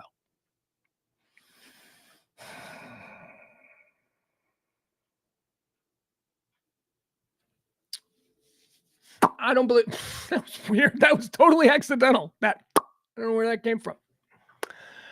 Dry lips. That's where that came from. Okay, life is easier now than it was 50 years ago, but that's not the question. Was life better? So easy does play into my, whether it's better or not. So it's easier. So that's one there. I don't know that people were better. I don't know that people were nicer 50 years ago. I don't know if people were nicer when I was a toddler. I don't know. Here's what I do know. I know that today people are more aware of how mean others are. Today, because of social media, because of 24-hour, cable news, because of stories being screamed at us, we are more aware of, did you see what that viral asshole from Nebraska did? We see these things. So we're a little bit more disenchanted with our fellow man because we are more aware of it. It's like children didn't start disappearing after we put them on milk cartons, right? Like that became a big thing in the 80s. Like everybody was suddenly super worried about child abduction because there was this milk carton campaign where suddenly we were being reminded that it's a thing. But throughout the 70s, when parents weren't being constantly reminded and they didn't hear about the girl 3 states away who went missing because there was no 24-hour news cycle to fill, we ran the streets like in the 70s. My mom never knew where I was. There was nowhere. Then the milk cartons happened. So anyway, back to the American dream. The American dream seemed most remote to young adults and women in the survey. Some 46% of men, but only 28% of women said the ideal of advancement for hard work still holds true, as did 48% of voters aged 65 or older, but only about 28% of those under the age of 50. So 28% of people under the age of 50 say that hard work does not pay off, that is propaganda, that is a lie. Hard work is good. Hard work is good. You know when hard work pays off? Here's when hard work pays off. Hard work pays off when it's hard work for you. When you're grinding for you. But this idea that if you work for the man and you sweat in the mines for 30 years, you'll get a gold watch and your picture on a wall, that's bullshit. That doesn't happen, So yeah. So I mean, there's a system, and the people at the top of the system are making 50 times what you're making. So yeah, why do you want to work hard for them? You're not going to be. But the small business owner, the guy who starts his own business, that's where hard work works off. But if you're working for somebody else, I've yet to see somebody. Well, oh man, I don't want to do this. How do I say this? I'm gonna have to change some of the facts. All right, we'll start with this. So there's this black girl I know. I have to change some of the facts. So there's this black girl I know, and let's see. She's really successful with at Disney.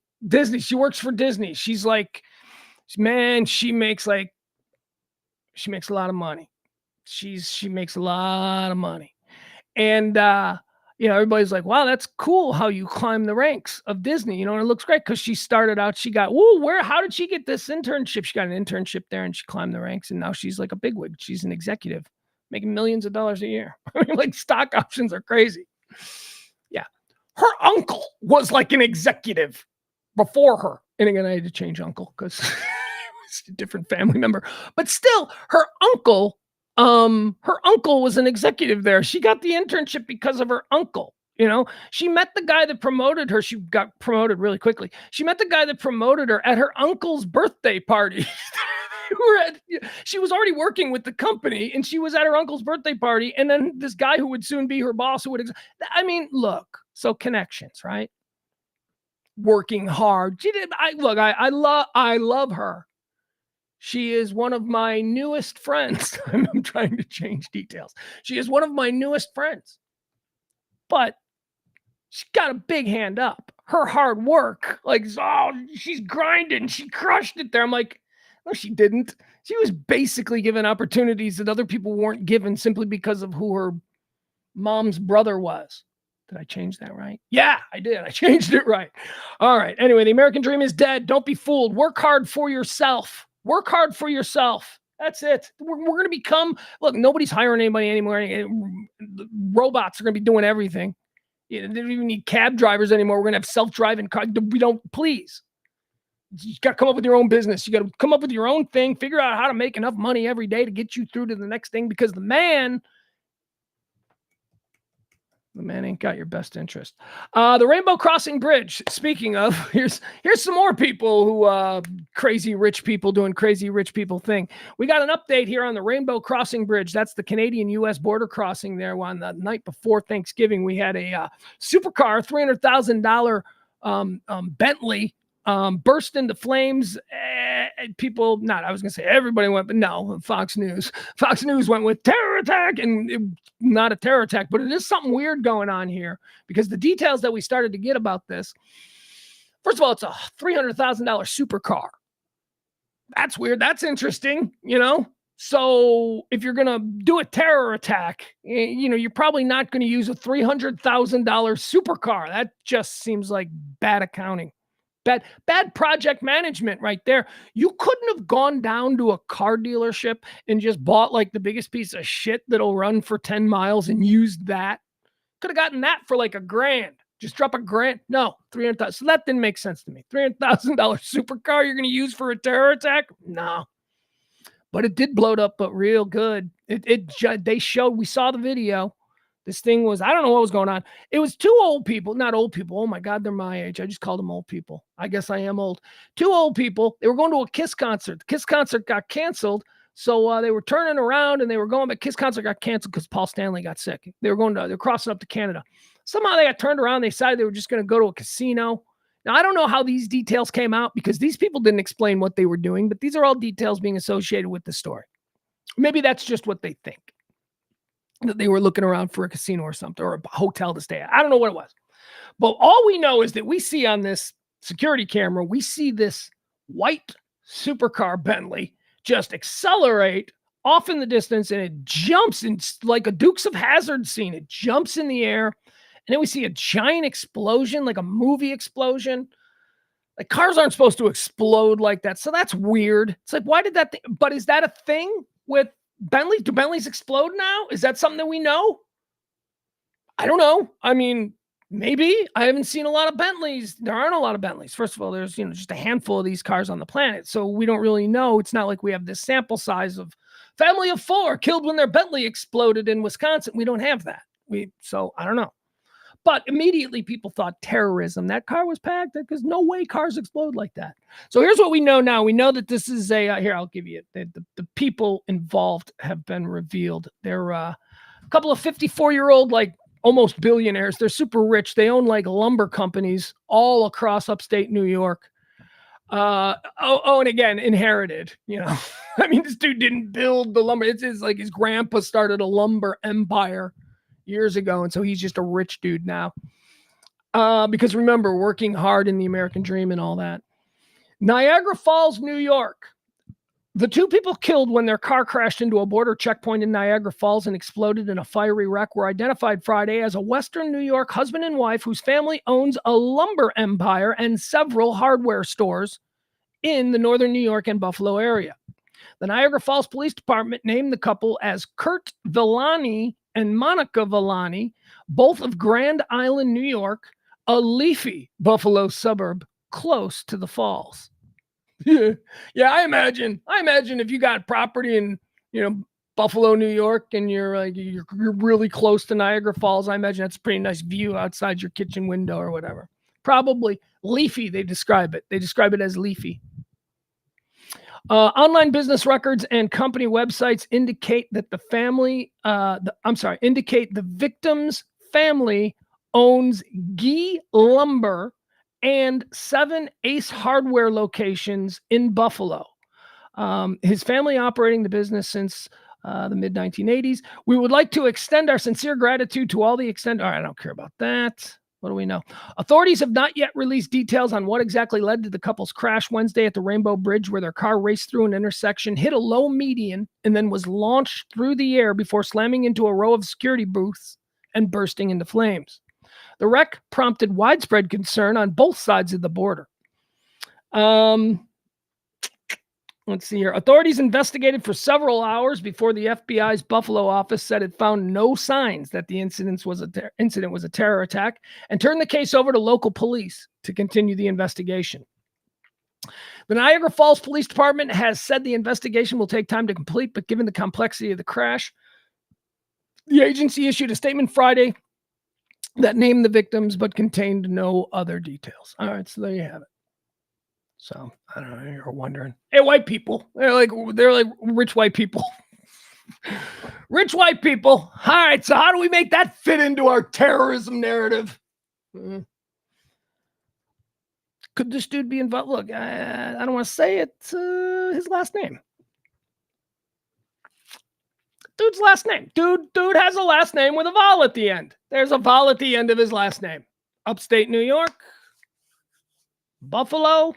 I happen to be very close with somebody who may have some information about, hey, tell you what's going on up in Buffalo. I don't know. I may be friends with the AJ Soprano of Buffalo. I don't know. Maybe. Should ask. We'll find out. All right. Moving on. What else do we have here? Oh, Dolly Parton is trending. How fun is this? Dolly Parton is trending. Nuts. Dolly Parton's nuts. Who doesn't love Dolly Parton, right? She did the halftime show at the Cowboys game. Shocked the world. Shocked the world by coming out here. Let's just put this up. I mean, we all saw it. We all know it. She's now iconic. Iconic Dolly. What's she, like 100 years old? 77 years old. All right, so here she is. Boom. There we go. Dolly Parton. She's I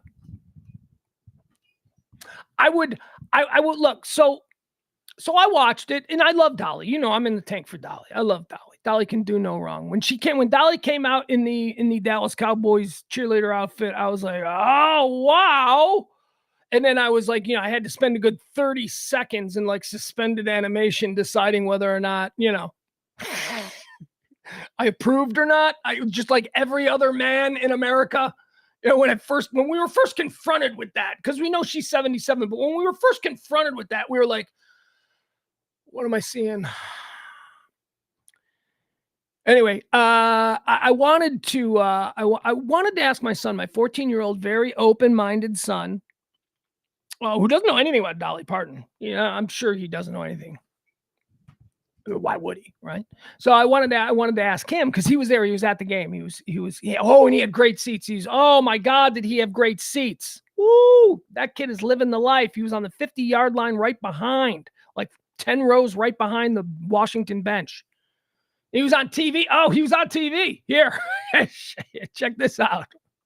My kid got screen time on TV yesterday. And I got to tell you this story. This is, look, guys, I spend a lot of time the last couple of months telling you about how there are just some weird coinkydinks that are going on in my life and I can't explain them. Check this out. This is one of them. Let me tell you this story. Boom, look at there. That's my kid. That's he's wearing the Cowboy jersey. He's right here. There's him right here. Look at him. He's a big old, I looked at this and that's, you watching your kid grow. I think I mentioned a couple weeks ago when I went to pick him up for the weekend, he got in the car. He got in the front seat of the car, and the first thing he had to do was adjust the seat. He never had to adjust the seat before. It's never been a situation where he needed to adjust the seat. But he got into the car and he had to adjust the seat. And when he was hunched over, reaching under for the, the little thing that moves the seat back, as he was hunched over, I caught him out of the corner of my eye and I went, holy shit, this dude is huge. And then I'm seeing him here on TV. I'm like, look at his neck. Like he's just got he's going to be one of those big old hillbilly looking offensive lineman dudes when he's 19. He's already taken that. He's already getting like that neck and that like big shoulder. Anyway, here's what I got to tell you. And you guys, this sounds crazy, but I swear to God. Now, I'm not necessarily a man of faith, so let me fix this. One thing you do know, I love my kid, right? And I love my mom, right? If I am lying about this, may something terrible happen to both of them, okay? And you know what? You can, if I am lying about this, it doesn't even have to happen in the next 24 hours. That's how desperately I want you to believe this, because it freaked me the F out yesterday. So I'm going to leave this up. This is a picture of my kid that was captured during the game yesterday. Tony Romo and Jim Nantz were talking about Dolly Parton and their love of Dolly Parton. And they started showing people in the crowd that had Dolly signs, and my kid's sitting next to a lady with a Dolly sign. There you go. So we got a little bit of extended screen time too. Like it hung there long enough for me to get my camera and go, oh, whoa. And now let me tell you, actually, that I'm lying about, because I paused it. I was able to pause it because, modern technology. But let me tell you how this happened. So I was talking with my mother. Happy Thanksgiving, Mom. Oh, I miss you. Oh, I miss you too. And blah, blah, blah. Where's Mace? Oh, he's at the Cowboy game. Oh, is he really? He's at the Cowboy. We're watching the Cowboy game. Where's he sitting? you're never. We're not going to see him. Don't worry about it. All right. Because I actually wasn't sure at that point where he was sitting, but then he sent me a picture of where he was sitting, so then I knew. So I hang up with my mom, and I've got the laptop up, and I got the game on, and I'm just kind of half paying attention to the game. It's the Commanders. I figure the Cowboys are going to win. I was right on that. And they go to a commercial break. And when they come out of commercial breaks, they always show the crowd. So I said to myself, all right, I'm gonna grab the remote. I'm gonna make sure I can pause. I wanna look at the crowd shots. I want to see maybe somehow I've got a good idea now of where he's sitting because he sent me a picture of where he's sitting. So I understand the area. So show me the crowd shots and maybe I can. And as I was thinking about that, I wonder, that came up.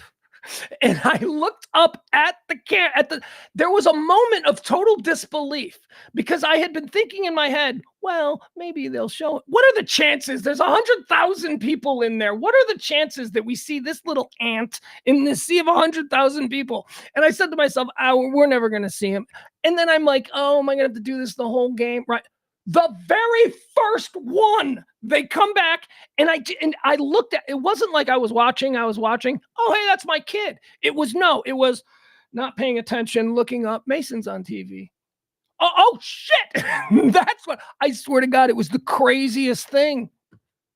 I like it was so weird because it was like, wait, what is happening? This is so weird. Is this the real world? Because I was just thinking they're never going to show him. And Grandma was, and so anyway, I paused it and I took a picture and I sent it to Grandma, and Grandma's like, we saw him. So isn't that fun? That's fun. Now, look at him. You have a good time. Yeah. Tell your face. His face, and he's not smiling in that picture. I guess whatever. I'm also God. I'm not gonna say I'm in a war with my 14-year-old son at the moment. We're in a Cold War. I'm supposed to get him tonight. I don't know if he's. I don't know. We got stuff we got to work out. I am angry at him about something. I'm angry at him about a 14-year-old being selfish and taking things for granted. And maybe I need to get over it and recognize that he's a 14-year-old and I need to use some good old-fashioned parental, what's that called? I need to deke him. Like I need to make him think it's all right and then bring it back up out of nowhere so that he's like, what's that? Anyway, I don't know. We're not talking. And by that, I hung up on him. I hung up on him last night. And then I hung up on him again tonight. And then he sent me a text, or I hung up on him this morning. And then he sent me a text and I responded to that text. And then he sent me another text and I didn't respond. I'm just like, yeah, no. I responded to the first text because you're my son and I love you and, we're going to get over this. But right now I'm pissed. And then the second text, I'm like, yeah, no, not even going to engage with you, you little jerk. Oh, so frustrated. The people we love the most are allowed to frustrate us the most because we let them make everything so personal because we love them the most. So everything isn't just something you can blow off. It becomes something personal. And anyway, Dolly Parton. There you go. That's why she's trending. And my kid was at the game too. All right. So let me be give you a bit more context. So I told my kid ran a 5K and then he went to the Cowboys game. And then it took him like an hour to get out of the parking lot at the Cowboys game.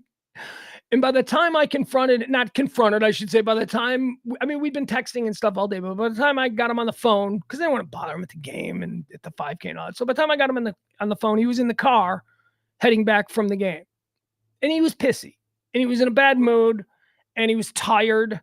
And he was hungry. He hadn't eaten yet. It's Thanksgiving, And he said something really pissy to me. Like he was like, oh, actually, here's what I said. I go, actually, if you got a minute, I got a good story. I got to tell you.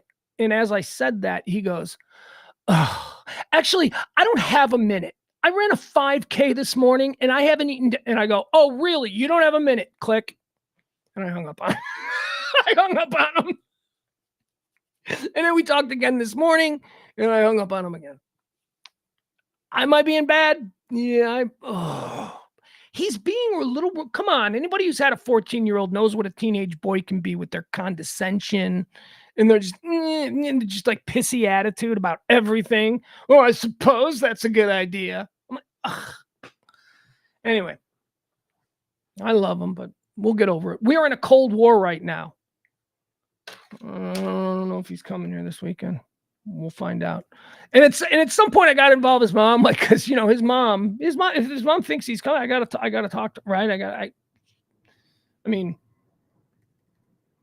she just gave him one hell of a Thanksgiving. She made him run a 5K and then rewarded him with a Cowboy game. That is Apex mothership right there. So maybe she needs him gone for the weekend. In that case, he can come. I mean, he's always welcome here. I love him. This is home away from home. He's a dick. He's just being a dick. You know what I mean? Just like, okay, so I can either spend the next 72 hours of this weekend alone and, missing him, or I can spend the next 72 hours with him being an irritating little snarky jerk. I guess I still love the irritating, snarky jerk. All right, here's one trending today. Here's a guy we talked about just the other day. It was his birthday. Remember, we talked to him. I said, I don't even know what's going on with this guy. Is this guy still in prison? Is this guy out of prison? We didn't know. We had forgotten about him. Oscar Pistorius is in the news today. We just talked about him. It was his birthday the other day. Blade Runner Oscar Pistorius to be released from prison. So he's been in prison. He's been in prison this whole time. Remember Riva Steenkamp, his gorgeous blonde model girlfriend. He pumped 4 shots into her through a bathroom door.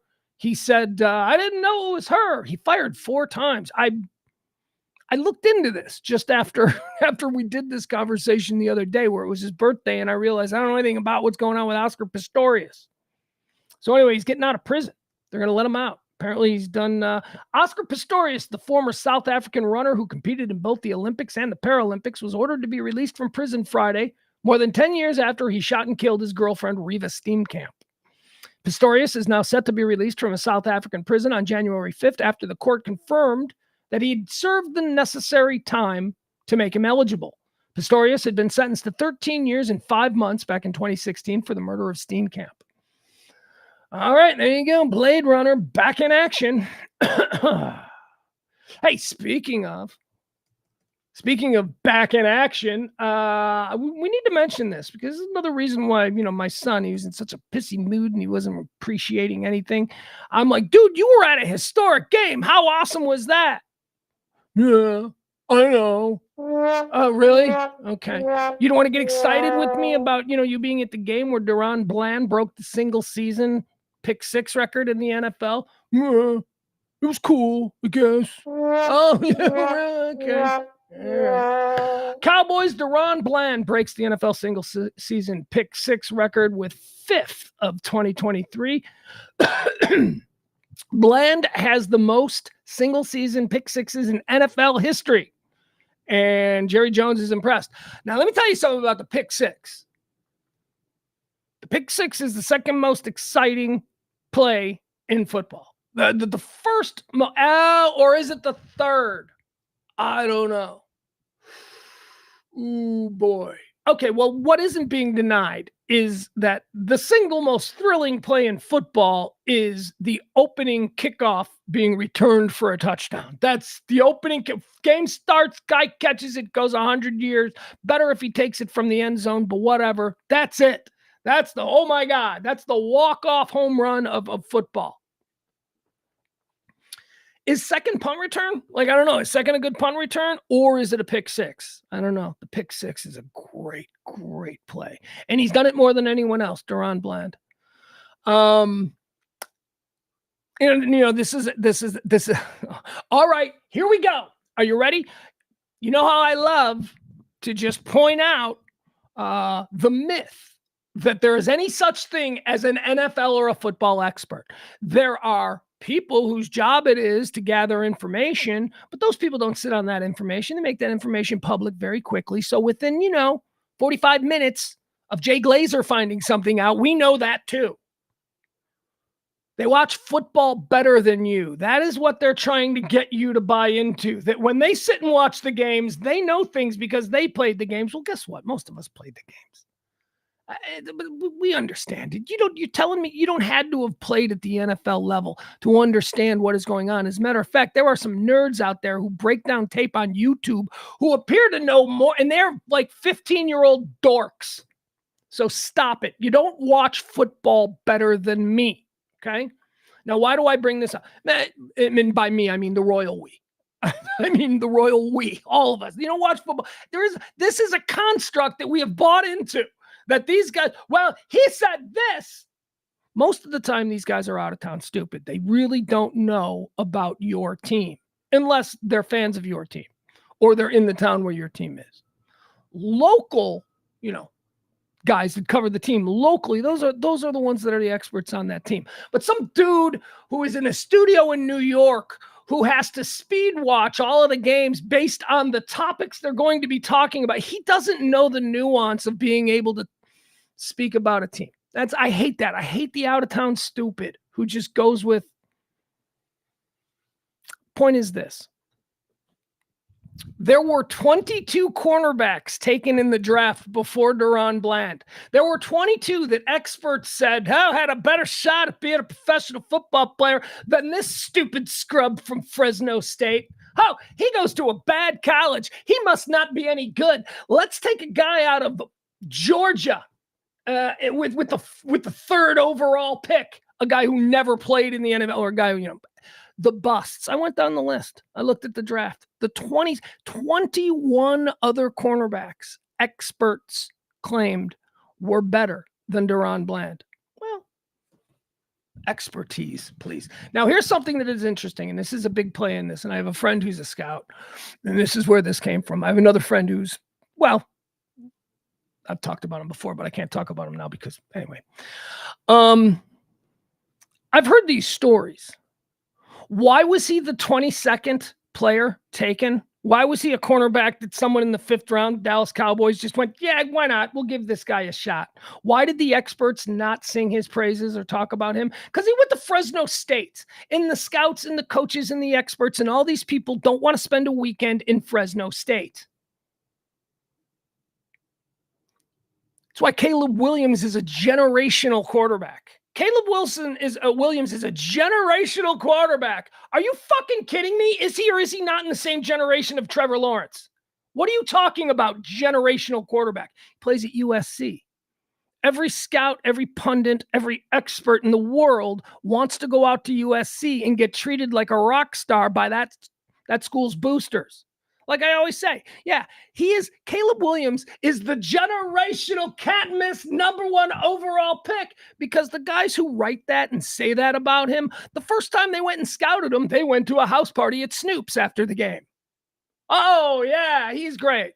So a dude like Deron Bland up there in Fresno, not a lot of eyes on him. Nobody really gives a shit because there's nothing fun, nothing glamorous. The experts go to the glamour places. The experts go to the schools with the big giant sports endowments so that they can be feted and treated like kings. And that's how you end up getting, well, I was going to say, I was going to name a bunch of busts, but we don't need to. My point is this. Deron Bland is a great corner.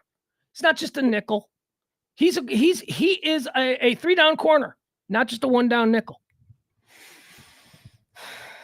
Good for him. I love these late round draft picks that turn out to be better than anybody. 21 corners were taken in the draft before. 21, the experts, sight unseen, based on their knowledge of how they'll transition to the pro game, determined that 21 cornerbacks in that draft class were better. Not even like 21 players, but 21 at his position. Congratulations to Deron Bland. What an exciting player. What a defense, huh? Cowboys defense. Whew. Now, if they can just beat good teams, that's, we've had 2 really great games against the Carolina Panthers and the Washington Commanders. It makes us feel good. But I would like to point out that the Chicago Bears, who suck, also beat both those teams. So I don't know. I'm not convinced by the Cowboys. I know a lot of my Cowboy friends are like, that was, and I'm like, dude, They beat the Washington Commanders. They beat the Carolina Panthers. The Cowboys are a very talented team, but let's calm down. They're a wild card, and they're going to have to face off against a division winner. And I don't know. I do not like the current Dallas Cowboys odds against the Philadelphia Eagles or the San Francisco 49ers. I just don't like it. Because what are they going to win? They're going to win the wild card with a record that would probably win 3 of the other divisions. Certainly the North. Certainly that record would have them running away with the North. Okay. So anyway, and here's the other thing about that. The Commanders are so bad, they fired their entire defensive staff this morning. Most notably, Commanders fired Jack Del Rio. Jack Del Rio, where was Del Rio Jaguars? I'm trying to think of Del Rio, who he was. Now, I mean, I'm an old head. I remember Jack Del Rio, the player. I remember scary ass, brutal, barbaric Jack Del Rio, the player. And then was it the Jaguars where he was a head coach? Is that did he end up being a head coach with the Jaguars? Anyway, he's there in Pittsburgh. They blew him out because apparently his defense sucks. Commanders fired Jack Del Rio. They also fired their linebackers coach, but I don't even know who that is. All right.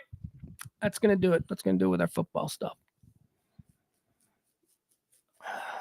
Peter says, thank you, Pugs. I agree with the winning against crappy teams. Look, that's not anti-Cowboy. That's just me being a party pooper. That's just me going, yeah, they looked great. But let's not forget, and when you give your heart to a team, when you're biased because the team has your soul, you tend to overlook that stuff. You're like, yeah, we outscored the last 2 opponents. And I'm like, yeah, but the last 2 opponents were the 2 of the 3 worst teams in football. I'm telling you, my biggest fear in the entire world. Well, actually, I shouldn't say that. I was going to. What I was about to say was could be construed as anti-Cowboy when I just mean it to be anti-McCarthy. I just don't like the Cowboys coach. And I think at some point, it's going to become obvious that, oh my God, why did he do that? And we'll see. I mean, that's what McCarthy has been his entire career. All right, this next segment, and again, I will admit that I am biased against Mike McCarthy because I hate the Green Bay Packers and absolutely everything Green Bay Packer related, and I still see him as a Green Bay Packer coach. So it's difficult for me to embrace him as the coach of my Cowboys. Here, I wanted to go through this. I found this list. Where is this? This is Ranker. And it's really an interesting list. And it's a little bit of fun thing we can end the show with here. Let me get it set up, and then we'll do it with the visual aids so that we can all watch this together. Okay, is that it? All right, that looks it. All right, so I found this article today. It was going around. This is on Ranker, and it's interesting in that it's something that I always think about. And what it is it asks the question, who are the wealthiest comedians in entertainment? Like, what comedians really have... And what are we talking about? Like, we know who the wealthiest people in music are. Those people are billionaires. What about the wealthiest person in comedy? Is the wealthiest person in comedy a billionaire? And what are we talking about here? Are we talking about stand-up comedians? Well, not necessarily, because there's people on this list who are more comedic actors, that sort of thing. So here, I want to go through this list, and we'll talk about the money. It'll show the money that they're worth. So let's start it off. Okay, it's a nice little slideshow here. The richest comedians in the world. Here we go. Jeff Dunham. Isn't he from Richardson? He's like Richardson's own Jeff Dunham is the number 25 richest comedian in the world. He's worth $140 million. He's doing ventriloquism in 2023, and it's not even obscene. Like, he is doing church-friendly ventriloquism, and he is worth $140 million. Good for him. Jeff Dunham used to do our show all the time because he's from Richardson, so he would come home for holidays and all that. A really nice guy. Really nice guy. Who else we got? Bill Maher. Look at this guy. Look at this corpse. Bill Maher. He's worth $140 million. Bill Maher is worth $140 million. He's a Cornell University graduate and former pot dealer. Bill Maher. Same with Al Franklin. And Tim. What's his name? Tim Allen. Tim Allen's not pot. Tim Allen's Coke. Tim Allen's big coke dealer. Bill Maher was a weed dealer. Al Franken, big weed dealer. And probably coke too for Franken, if I'm being honest. Bill Maher came up in the 80s as a stand-up comic who scored occasionally. Anyway, he's worth $140 million by owning his own show. That's pretty good. Number 23, Mr. Bean. Yeah, Mr. Bean deserves it. Seriously, this guy is just nothing but joy. If it turned out that Rowan Atkinson was a complete jagbag in real life, that'd be disappointing because Mr. Bean is such a gentle and sweet spirit. It's good comedy. It's good, decent comedy timeless comedy. I was talking the other day about making my kid, when he was like 8, 9 years old, watch Harpo Marx and the Marx Brothers, and my kid laughing at it because he didn't have any of the bias and all that stuff that we apply to, stuff that was for different generations that aren't ours. And he laughed it because he laughed. It was timeless comedy. That's what Mr. Bean is. That's what Rowan Atkinson is. $150 million. Joan Rivers worth 150. 145 of that probably went to plastic surgery. Terry Fader. How about this one? Terry Fader has more money as a comedian than Joan Rivers. Terry Fader is a more successful comedian than Joan Rivers, and he's another ventriloquist. Lame comedy pays, man. He's a ventriloquist and impressionist. Terry Fader was almost ready to give up on show business by the time he won the second season of America's Got Talent. His career took off immediately thereafter, heading to Las Vegas. So he parlayed obscurity into winning a contest show on TV, into immediately getting like a big, giant residency in Vegas, only because he was hot because of the TV show. Good for him. Good for him. Stephen Rabb. Who's Stephen Rabb? He's worth $160 million. Apparently he's a big comedian in Germany, where I didn't think that was a thing, but apparently $160 million for, I'm guessing, Stefan Raab. Sacha Baron Cohen comes in at 19, $160 million. In my opinion, the heir apparent to Peter Sellers and Peter Sellers' comedic artistry as an actor. Sacha Baron Cohen is so great, so talented. Do more. You know you're Sacha Baron Cohen and Donald Glover. Do more. Let's go. Do more. I need more from Sacha Baron Cohen and Donald Glover. Sacha Baron Cohen is worth $160 million. Drew Carey, that Price is Right money, man. You get yours, son. $165 million. Number 18 on the list, Drew Carey. Number 17, Bill Murray. This is deserved. $180 million. Bill Murray just doing whatever he wanted for the last 20 years. Bill Murray seems like the kind of guy who, he knows what his bag is, and his bag just keeps getting bigger because he just keeps, living. Steve Harvey is worth $200 million. Steve Harvey's boat up at Lake Louisville is moored, docked over by where ours used to be. It's where ours used to be. We're new ours, like I'm a part of it. Ease boat. Steve Harvey's got a yacht, man. Steve Harvey's got like a multi-millions and millions of dollars for that yacht. Steve Harvey's yacht. We know it's Steve Harvey's yacht because everybody goes, that's Steve Harvey's yacht. And we're like, yep. Steve Harvey's got $200 million and a freaking yacht. And I mean a yacht. Like it's comically large for Lake Louisville. Lake Louisville is a big, giant lake. But the yacht looks like it should be out in the Mediterranean with Princess Diana balancing off the bay. You know what I mean? It's like a billionaire's yacht, and it's out there he's worth $200 million. So there it goes, out there at Lake Louisville. Number 15 on the list of the wealthiest comedians, Ray Romano, $200 million. Got that? Everybody loves money. Good for him. Conan O'Brien, $200 million. Also good for him. I like that. See, that's what happened when he took the rights to his show. NBC was like, you're done. And he's like, okay, but I want to do my own show and I want to have the rights to it and intellectual property. They're like, okay, fine. And he goes over to TBS, owns his own show, is syndicated there for 10 years. And now look at him. He's worth $200 million. Number 14 on the list. Number 13 on the list is Dan Aykroyd, $250 million. Don't know how Dan Aykroyd has more money than Bill Murray, but he does. Moving on. Seth MacFarlane. Yeah, this is $300 million. And rightfully so. This guy God, is he talented? Jeez Louise, man. I mean, it's like he's just an animator. No, he's not. Why isn't he a movie star? He's a great actor. He's handsome. He can sing. Have you ever heard him sing? Like, he legitimate. That's why there are so many musical numbers in Family Guy, because they want him to be able to sing, because he's like an amazing singer. Seth MacFarlane, $300 million. You go, kid. Larry David, look at him. Oh, yeah.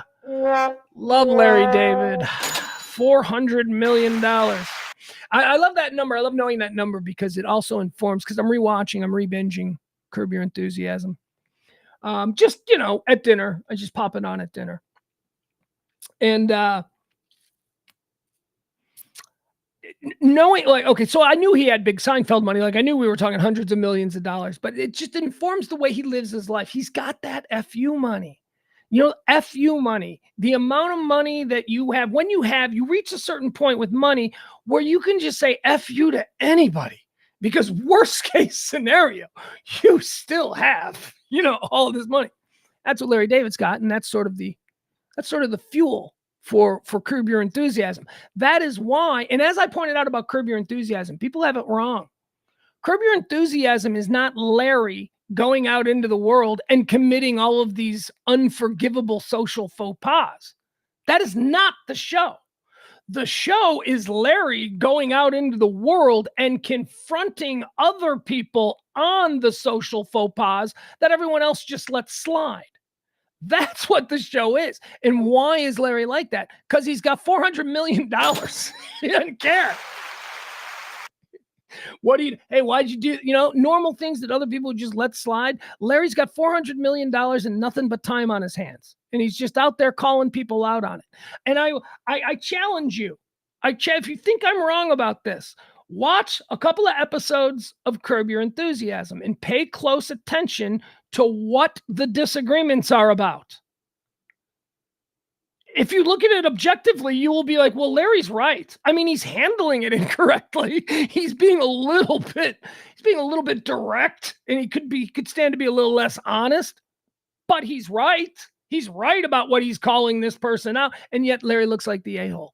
He looks like the jerk because he's got $400 million. All right, number 11 on the list of the wealthiest comedians, it's Larry David. Number 10 is David Letterman.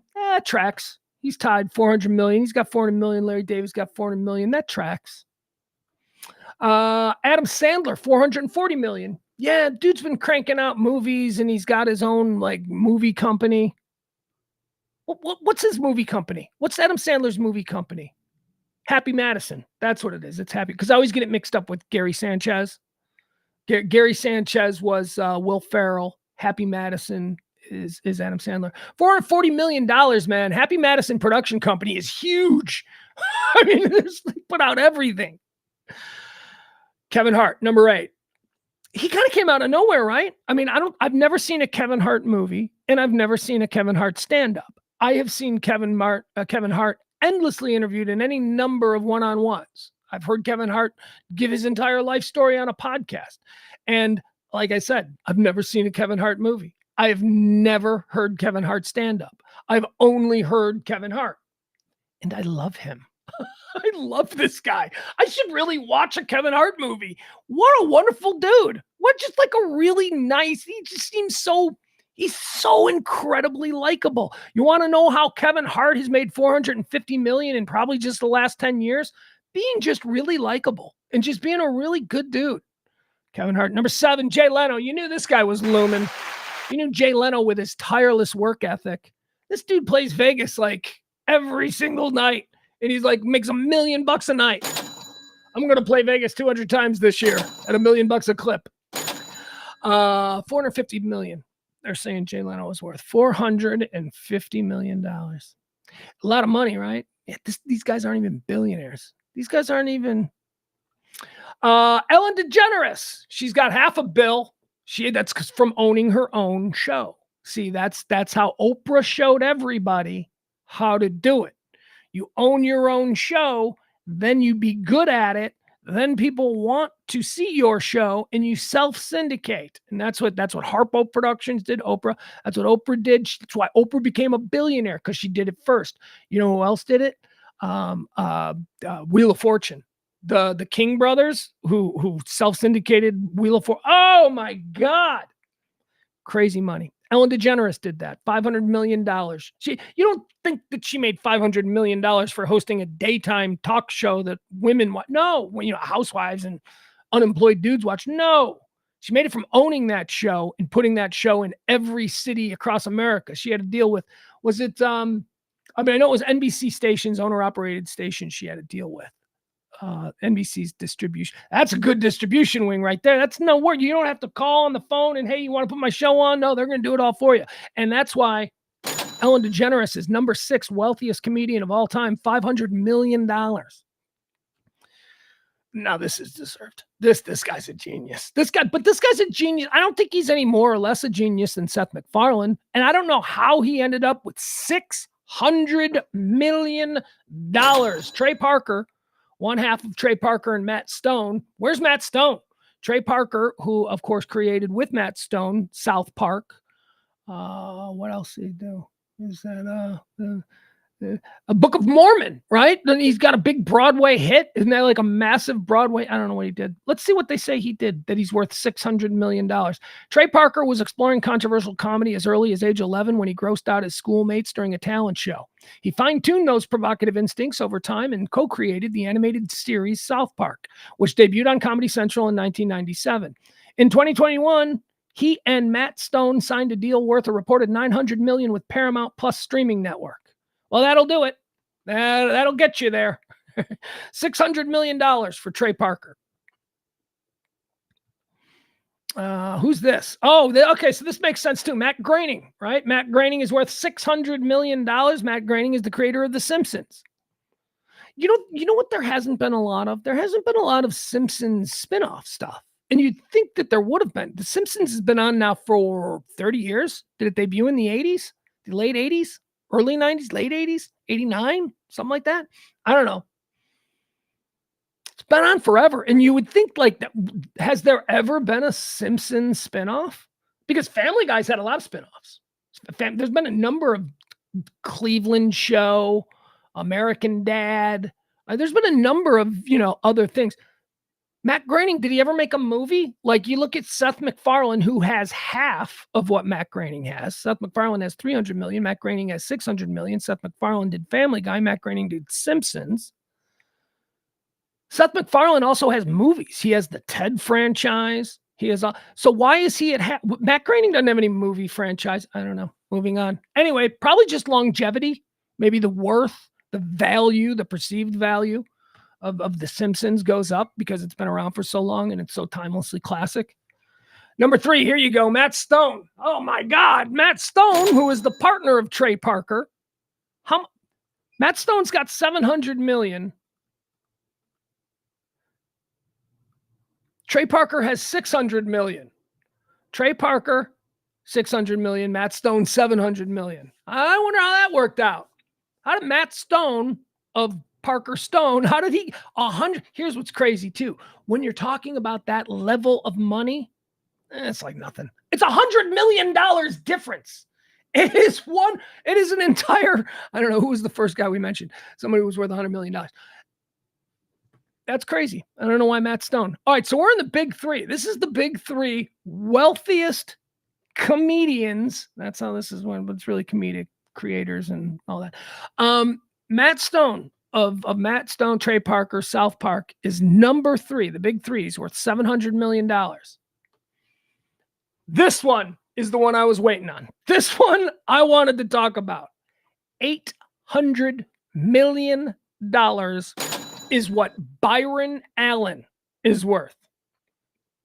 Oh, Byron Allen. Sneaky son of a bitch.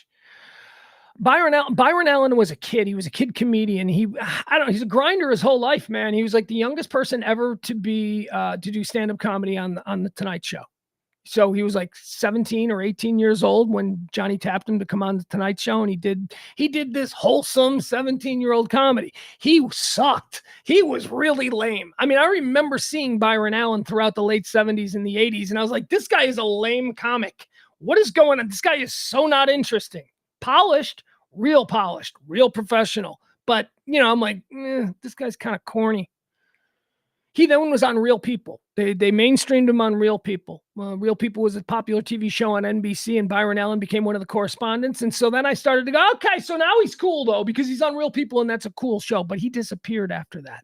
He didn't completely disappear. What he did over the course of the next 10 to 15 years is there was this late-night syndicated show called One-on-One with Byron Allen.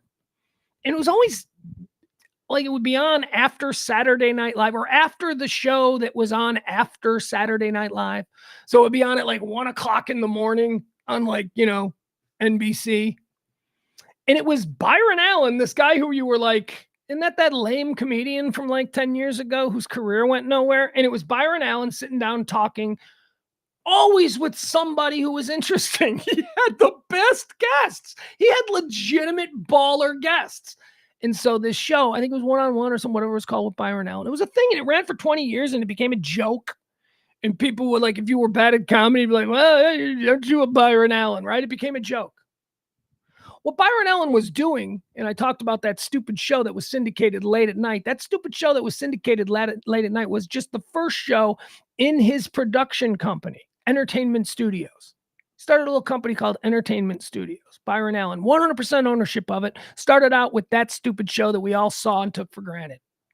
He is now, Entertainment Studios is one of the largest producers in all of Hollywood. Byron Allen has, I think, doesn't he own BET? Did Byron Allen buy BET, or did he try to buy BET? Or was it something else? Forget about the kid that was on The Tonight Show. Forget about the cornball comedian from the early 80s. Forget about the guy that was on Real People. Byron Allen is a titan of the entertainment business. Don't F's with Byron Allen because he will crush your dreams. Byron Allen at 18 years old. Here, we'll read the description. At 18 years old, Byron Allen became the youngest, there I just said this, the youngest ever stand-up to perform on The Tonight Show with Johnny Carson. He later founded Entertainment Studios and starred in the production company's debut series, Entertainers with Byron Allen. Okay, I thought it was called One-on-One, but it was called Entertainers with Byron Allen. Today, Entertainment Studios is one of the largest independent producers and distributors of first-run syndicated programming for broadcast television worldwide. There are all these like countries in the world that want American product, but they don't want to pay for like the big American product. So there are these syndication companies who just create shows for like, all right, this is an American cop show set in Los Angeles, but no one in America is ever going to see it. They'll see it, but 50 million people will see it in India, right? Or something like that. That's what he did. And then there's a whole bunch of other shows too that are famous. Entertainment. So I'll tell you, what are they producing? Oh, never mind. I can't do it. I know there are some big shows though. I think they bought a network. They did something. I don't know. We'll move on. Because number 2 is Byron Allen, second wealthiest comedian of all time. Remember, number 3 was Matt Stone. Number 2 is Byron Allen. Here's number 1, the number 1 wealthiest comedian of all time. That's right, ladies and gentlemen. Jerry Seinfeld, $950 million, most successful, wealthiest comedian of all time. As the co-creator and star of his self-titled sitcom, Jerry Seinfeld has raked in serious bucks through syndication and streaming deals. Other projects, such as Comedians in Cars Getting Coffee. That's another one. That got bought by somebody for like $200 million. And it was just, his wife was getting on him about not doing anything. And he had said to her, I don't want to do anything. And she goes, well, all you do is hang out with your friends and drink coffee. And he goes, maybe that's a show. And she goes, Comedians in Cars Getting Coffee. That'd be funny. And that's how the show started. And he got $200 million for it. $200 million. Just organically, just because that's all he was doing anyway. So he said, you know what? Let's tweak it a little bit. Congratulations. I like Jerry Seinfeld. I got no issues with him. All right, folks. Thank you so much for, I left the dead people thing up all day. That explains why absolutely nobody tipped the show. I want to thank the producers of today's show. That's right. Today's show was brought to us by Dustin and Danielle's Midwest Family Thanksgiving. The wonderful Seeley family. Thank you so much. They tipped the show. They gave us a very nice tip the other day. And so we gave them two executive producer days. Monday, we're still looking for an executive producer for Monday. So if you're so inclined, want to support this brand of talk radio, non-divisive, just fun stuff, just silly stuff. You can drop something in the Venmo. You can drop something in the Cash App. There you go. I'll put that up now and I'll let you see that for a few minutes. Let me address the chat room. Buffy the Vampire Slayer and Angel were huge in Egypt 20 years ago. Yep. Internet says Tyler Perry is worth $1 billion. Yeah, Tyler Perry wasn't on this list. I am shocked that Tyler Perry isn't on this list. Let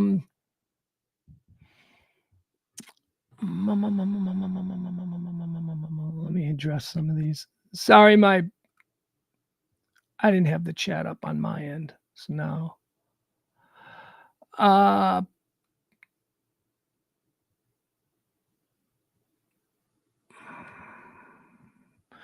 Hugh says, I thought he and Seinfeld reached $1 billion. If you're talking about the overall sale of the Seinfeld into syndication, which is where all that money came from, yeah, that deal was well over $1 billion. But there was more than just Jerry and Larry. Jerry and Larry were the two creators and the main guys, but there were other people who had their fists in there, like Larry Charles was a guy who got rich off that. And then after like the 5th or 6th season, all of the cast got cut in. So Julia Louis-Dreyfus got a cut, Michael Richards got a cut, Jason Alexander got a cut. And then who were the other people? Shapiro, what was his first name? Not Ben Shapiro. Les Shapiro, I don't know, something like that. One of those guys also got cut in. So yeah, the overall deal was well over $1 billion for the Seinfeld, but that wasn't like $1 billion divided equally between Jerry and it was $1 billion divided primarily by Jerry and Larry, and then the rest of it was carved up by a whole bunch of other people. Mike Owen says, did Gilbert Gottfried do a cameo in that movie? What movie? What movie was I talking about? Hugh says Julia got more in inheritance. Yeah, that's right. Julia Roberts. What's Julia Louis-Dreyfus? What is her current net worth? Because she does have the Seinfeld money. Although I remember the last time I checked on her current net worth, it wasn't what it's believed to be because certain people haven't died yet. You gotta wait for someone to die before her net worth actually becomes what it's going to be. But let's see. Julia Louis-Dreyfus net worth. Because she's got big billionaire money. Her dad, her family began what was known as the Dreyfus Fund.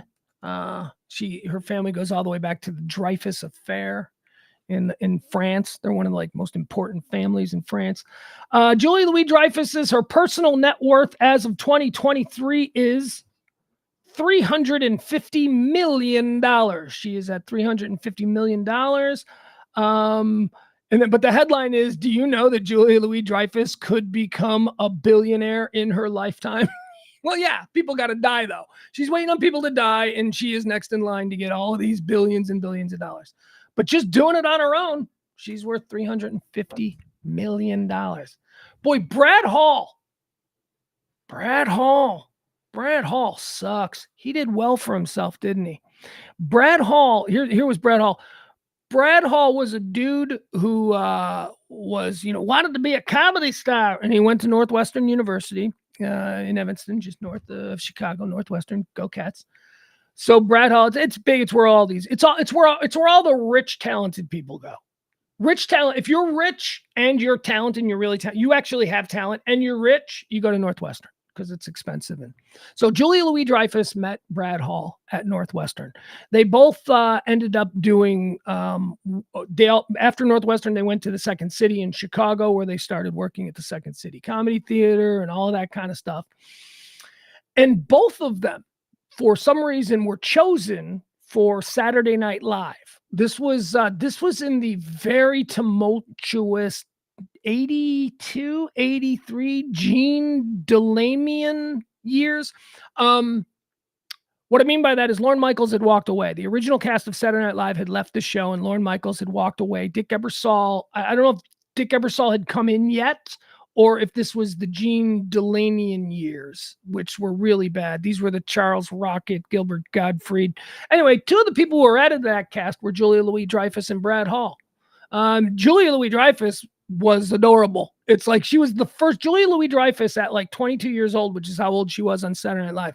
Julia Louis-Dreyfus at 22 years old on Saturday Night Live was the first girl on Saturday Night Live that people were like, they got a hot one now. She's actually hot. She's really, really cute.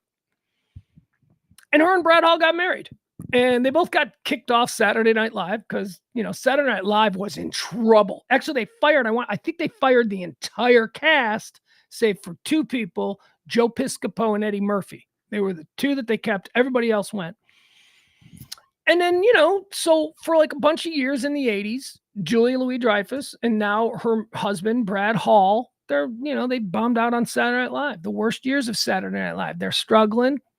He's doing nothing, probably living off her money. Because remember, she's the Dreyfus family. She's got billions. Her dad's a billionaire. He did well, man. He's ugly. And she's like really pretty. She's got a lot of money. She seems really sharp, right? Like, you know what I mean? Like fun sharp, like clever sharp, like hanging around with her, like a long car ride with Julia Louis-Dreyfus might be fun. In addition, she's got a kissy face. She's got a face that's like, oh my God, look how cute she is. And a lot of money. Brad Hall's a weasel. He got nothing. He ain't done nothing ever. He is pretty funny in Curb Your Enthusiasm. Whenever Larry has to go over to Julia Louis-Dreyfus's house, Brad Hall's always wearing a bathrobe. He's just walking around in a bathrobe. All right, I'm going to go right. And then Julia's like, yeah, you do that, honey. Like, come on, everybody knows what's going on with this family. Brad Hall is not wearing the pants. This is Julia Louis-Dreyfus's family.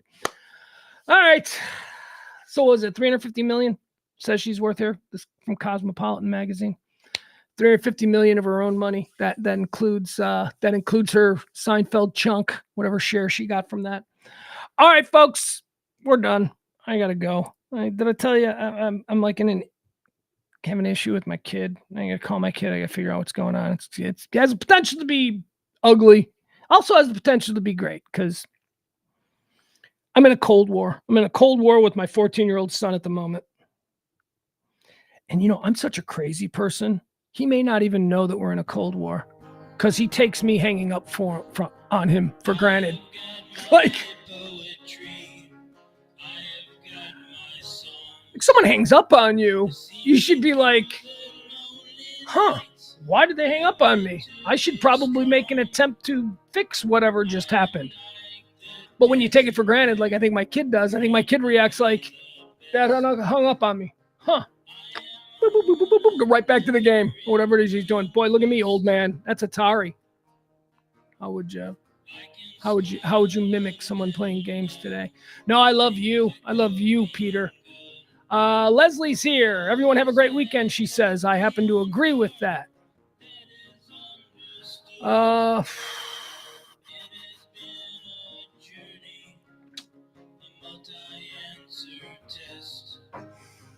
I don't know what you guys are talking about here,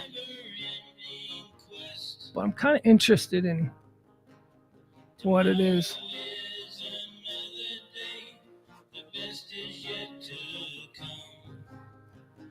Jeff says, nope, someone hangs up on me, and I'm like, okay, that's over.